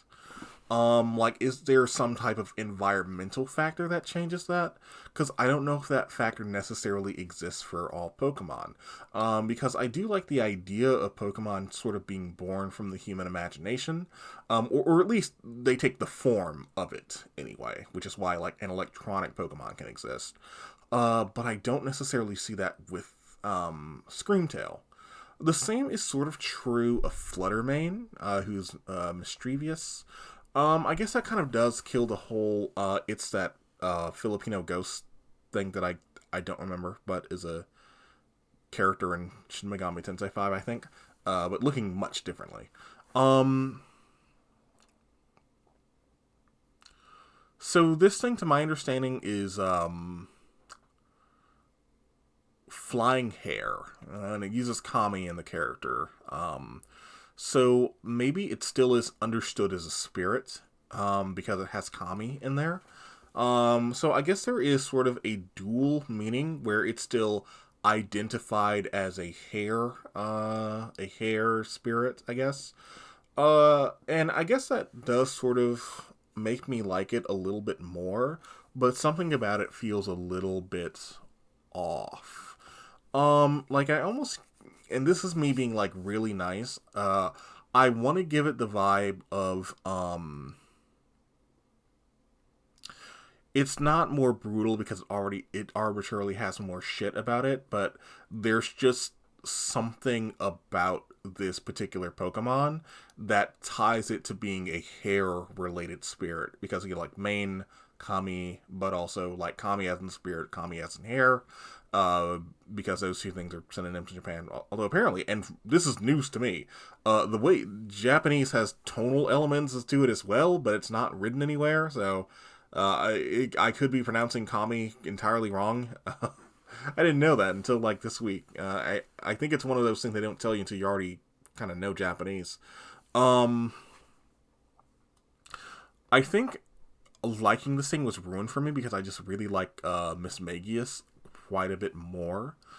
But maybe this is supposed to be closer to a Miss Magius or something, where Miss Magius is sort of a kind of more refined take on like what femininity is and being more overtly witch-like.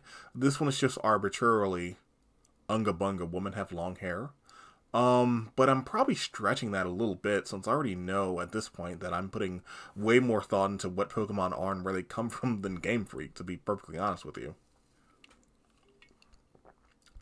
Slitherwing, it's pretty cool. I like this guy. He seems pretty cool. I like him quite a bit. Um, the top of him looks like a volcano. He looks like a creature that will one day develop the ability to fly.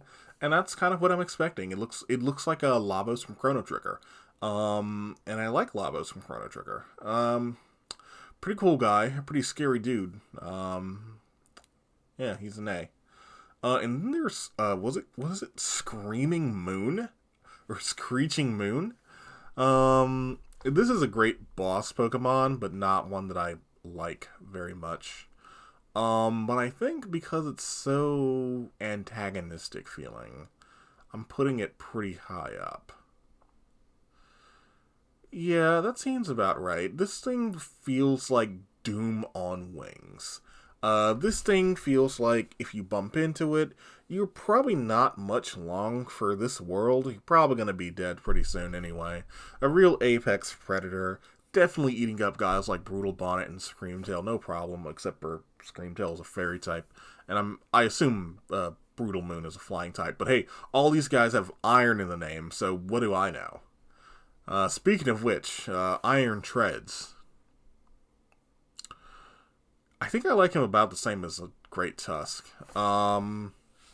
So maybe it's because my introduction to him was the Titan situation and not like a normal size Great Tusk.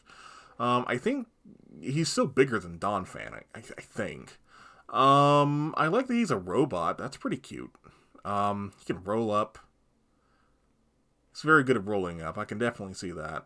He reminds me of like Furbies. Well, not Furbies. Oh, I forget what you call it. They're a companion toy to Furby. They look like little dogs. I think it might have been even called Dog. That would have been popular at the time Generation 1 came out. I remember this because I had my Generation 1 bootleg Pokemon toys play with this guy. It's pretty cool. I like him well enough. I like that all these guys have kind of LED lights going on. That's pretty cool. Jesus, what the fuck was that? That was a poster that fell. Okay. I have to put that up later. That's gonna be annoying. Or I'm gonna have to press it and not touch it for weeks. Probably gonna be that one. I'm joking. Or am I? You don't know. You don't know why I haven't made a video. Okay, that's enough. No one likes joking about that. I'm sorry. Iron Moth. So Iron Moth, is pretty cool. Should have fucking made that joke.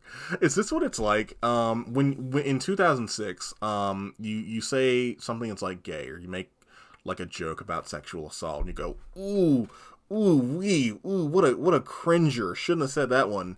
And in 2022, you go, depression. Ah, dang, I shouldn't have said that. And in 2011, it's I'm a bad person. I'm a garbage man. Ooh, dink, shouldn't have said that. So I guess it's the evolution of jokes that are fucking cringe. Cool. Let's put you up here. This guy seems pretty cool.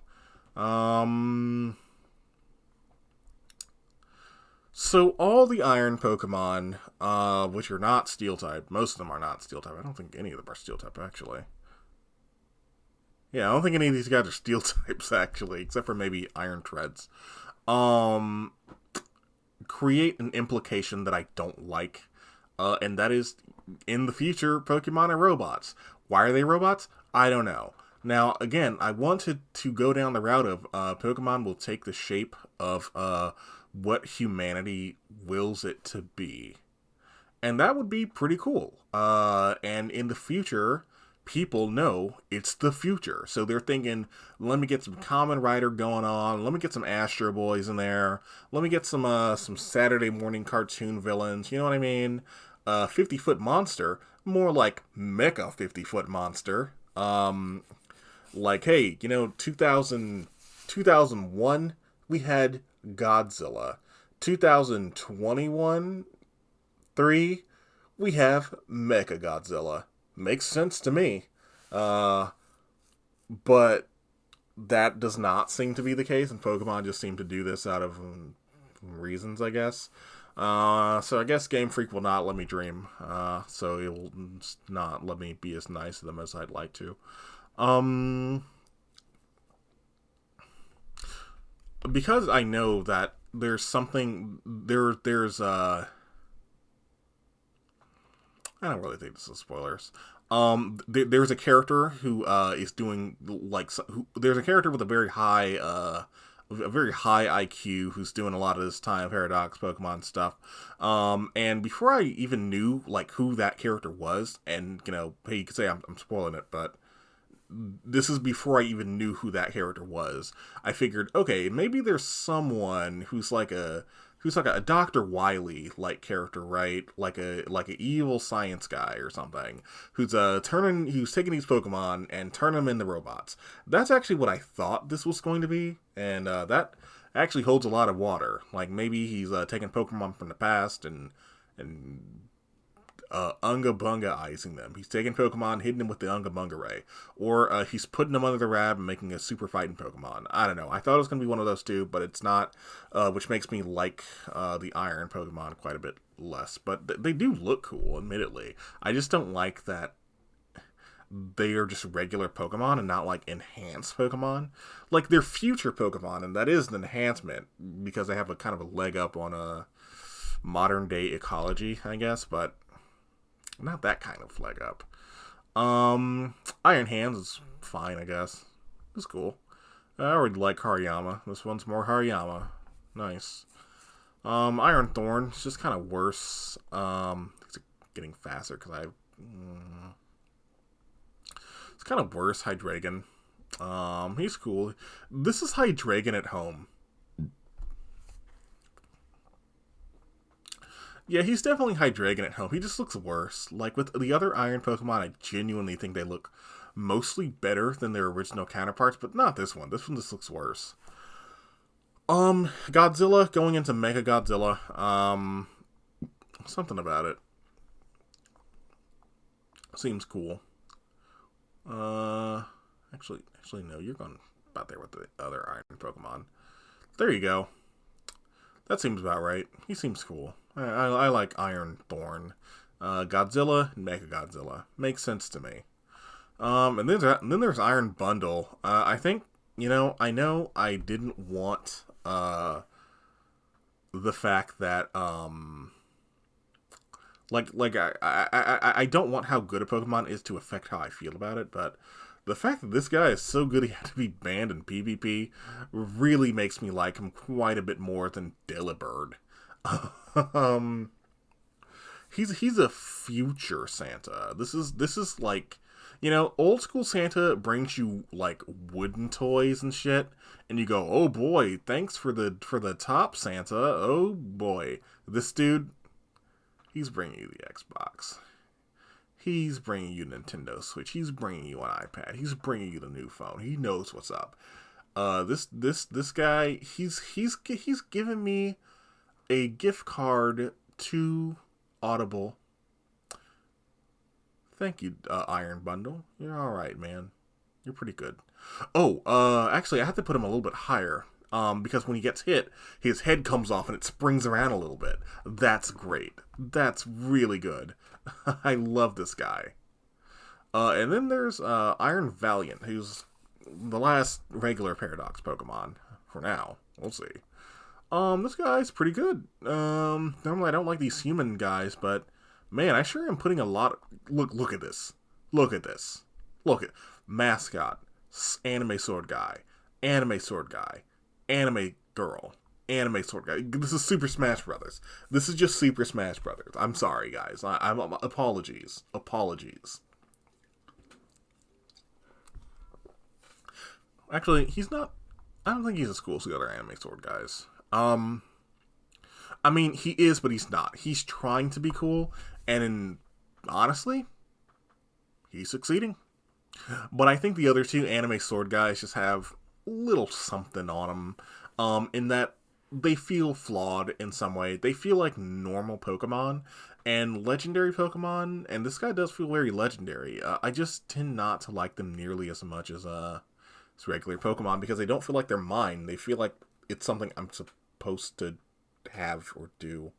And I don't really like that. Same is true for starters. Like the farther we get into these, the less you're going to see the starters. Not just because they're worse, but because I just reflexively stop liking them as much. Although they do get much worse. They get horrible. like, this is the best we're going to see from starters for a while, actually. Well, no, that's not true. We got Generation 4 coming up. Yeah, this guy seems really cool. It seems like a pretty badass dude. He looks like he's ready to cut you in half. He's from the future. I don't know. Gender's fake, so they put Gradivar and,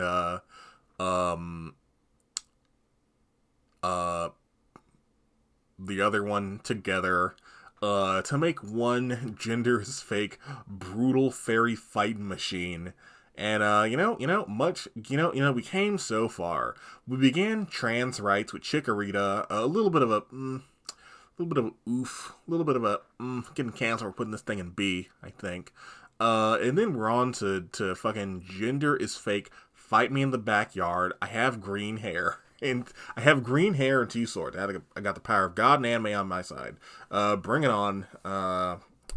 A truly a brave hero. Got big fucking Utena energy. Cool stuff. Cool gay sword guy.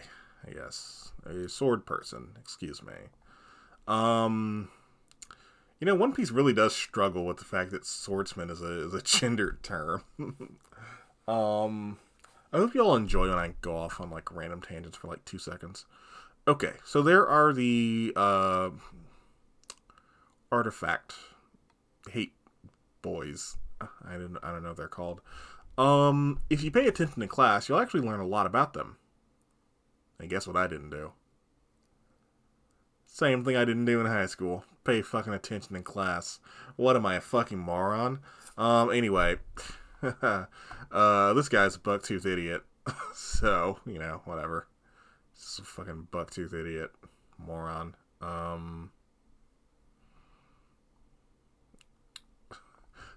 I think it's that he just looks like a regular non-legendary Pokemon. Just has sword teeth. I'm not sure if I love it or hate it, so he's going to see. This guy looks like we got Shadow of the Colossus at home. Got a big old bowl on his head. Oh, also they have Chinese-inspired names, and I'm going to butcher because I know for a fact Chinese is a tonal language, and because my Spanish teacher in high school was like really abusive and mean, that has just given me this horrible phobia of speaking a language other than English. Like, it's not even like a xenophobia or anything. It's just that like I just get like this overwhelming anxiety when I have to speak a different language, even if I know what it is. Even if I know exactly what I'm trying to say or what I need to say, which is really hard because languages are actually really, really fucking cool. But that's, more information about me than you needed to know. But if you were trying to build that parasocial relationship, now you had something to relate to me with. Apparently this is actually really common for, English, second language learners because, there's a lot of racism, a lot of xenophobia. So some people just develop huge anxieties when they have to speak English. Which is, pretty reasonable. Maybe I should Google that more after this video's done. Sounds like a pretty interesting topic. Am I gonna make a video on it? Almost certainly not, but it is very interesting. Maybe I'll do that once in a while. Just make a random ass video. I'm already doing that, but not about Pokemon. About something totally fucking different. That might be fun. Where was I? Right, Colossus at home. I don't know. He's cooler than Iron Valiant, I guess, but not as cool as Nimble. He just looks like a big dog guy, I guess. And there's Wo-Chen. I don't know why I feel comfortable with Wo-Chen. It's because Wo-Chen is my friend. I really like Wo-Chen. This guy's cool as hell. This is like one of the coolest guys this generation. In fact, I don't even... Damn. Okay, well, I think this whole, like, top row here... Well, actually, you know what? Who can come down one? You know what, Wooper, you've taken enough. It's not Wooper's fault. It's not Wooper's fault. It's just Wooper has gotten in the double S tier, so he's just gonna be in like the regular S, but like the normal S, not the low S. All of these here are all number 1. These are all my favorites. They're all great Pokemon, all 10 out of 10, all perfect little boys. So there is no real first place this time. They're just a bunch of fucking winners. Just a bunch of lads and chads. and whatever the non-binary equivalent of lad in chat is. I usually still just use like lad though, personally, but whatever. That's fine. If you don't want me to call you a lad, that's totally fine. I respect it. I'll just call you a no, not a Stacy. Stacy is maybe more gendered than Chad. I don't know. What should I call a non-binary Chad? Um,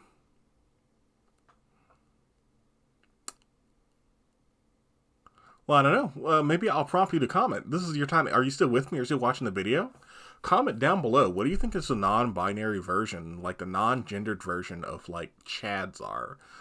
Yes, I know a lot of you are saying like, oh, well, I just use Chad gender neutrally. Yeah, well, some, especially like for trans women don't really want to be called like Chad, you know what I mean? So, it'd be nice. Where was I? Wochin. Great guy. Apparently dog shit and competitive, which makes me really sad. He's really cool. He's a big evil snail made out of leaves. Something about him just feels so ancient and malicious, yet also wise. Which is, I think, maybe his lore. It feels like a great sage Pokemon, but also like a Pokemon you don't want to trust. This is a guy where, he's going to be spitting some facts, but these might be some curse facts. Like, he's going to say, hey there, heroes. Oh, you looking for those crests of honor? Well, I know exactly where to go. You go here, here, here, and here, and then you bring them back here. And lo and behold, that is where the crests of honor were, but, congratulations, idiot. You just revived Wo Chen, and now he's gonna kill all of you. Oops. Or like a real monkey's paw wish kind of guy. I don't know. I think a lot of the lore with these, artifacts of ruined Pokemon are just... they're like the manifestation of various negative emotions of people who existed like a long time ago. And there are stories associated with each of them, and maybe I'd like them a little bit more if I knew what they were. I think I sort of remember what it was for Wo Chen, and sort of for this other guy too, who I also like, Yuchi, I think his name is. He's cute. He's pretty evil though. He's an evil goldfish. I like his yin-yang eyes. I like he's a dark fire type. He's a little goldfish. That's pretty cool. We don't really get too many good goldfish Pokemon. I think it is sort of interesting how far out of Pokemon's way they tend to go to make sure that you don't think colonialism ever existed. And that's why we have so much, like, cross-cultural contamination with... contamination? No. It's not supposed to sound bad. So much cross-culture sharing with Pokemon. And that's pretty cool. So there we go. I like that it's kind of weird that he's not like a water type. Well, no, it's not, but... I don't know. It's just a very interesting design and a very interesting type combination that makes me like it quite a bit. Really gives me some very malevolent spirit vibes, but maybe not like the most hateful, just malevolent. Like, this thing is filled with hate, but not necessarily hate for you in general. Then there's bringing up the rear is Koraidon and Miraidon.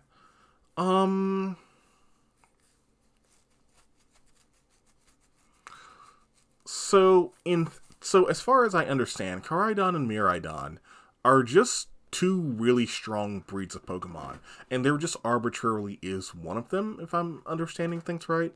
Like, they're a rare Pokemon, but it's not like there's literally one. In fact, there are actually two of them. Oh shit, I wasn't supposed to say that part. Well, now you know. Sorry.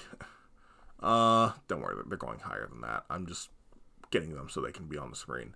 Long. So the big Koraidon mode is actually really cool.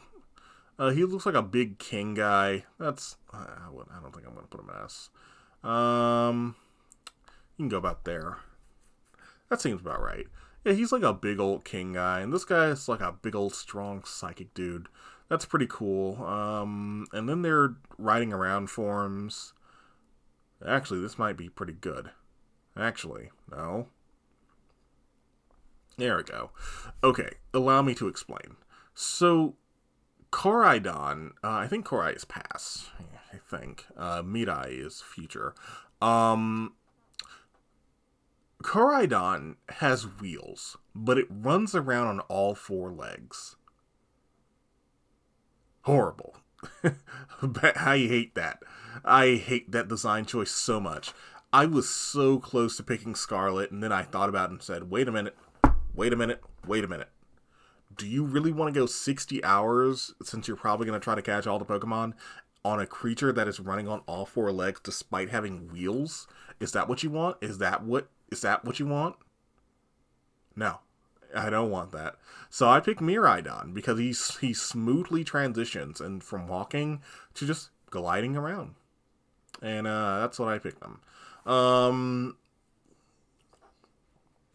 I guess it's interesting that humanity might have gotten the idea of bikes from Wild Koraidon, maybe, which would eventually become Cyclizard and would eventually become Miraidon. Kind of weird that middle stage is so much of a nothing burger in between these two. I don't know why that's the case. Like, maybe life just got easier to exist in, but I don't know. Something about that just doesn't quite feel right. Maybe I'd like Cyclizard a little bit more if it seemed a little bigger or stronger. Like, I don't know. Maybe if these two are Palkia and Dialga, then maybe I'm asking Cyclizard to be like a not like a Giratina, but like just a strong normal Pokemon, like an Arcanine or something.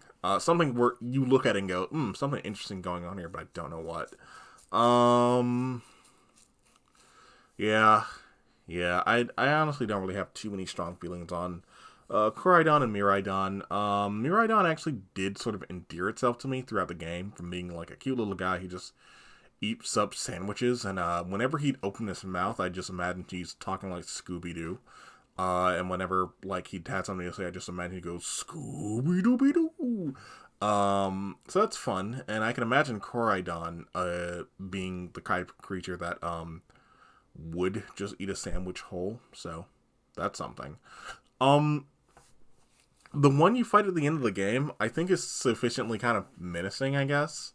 Like, it's just kind of an asshole, because it's a particular breed of Pokemon it's just kind of bred to be a shithead. I guess that was sort of cute, and I did find myself rooting for my respective legendary, like, as a character, which is something I thought no Pokemon game would ever do, and I earnestly did think it was kind of hype to, do the whole final boss situation, it's really, beat the game. Beat the game. Let me put it like that. It's worth it, I promise.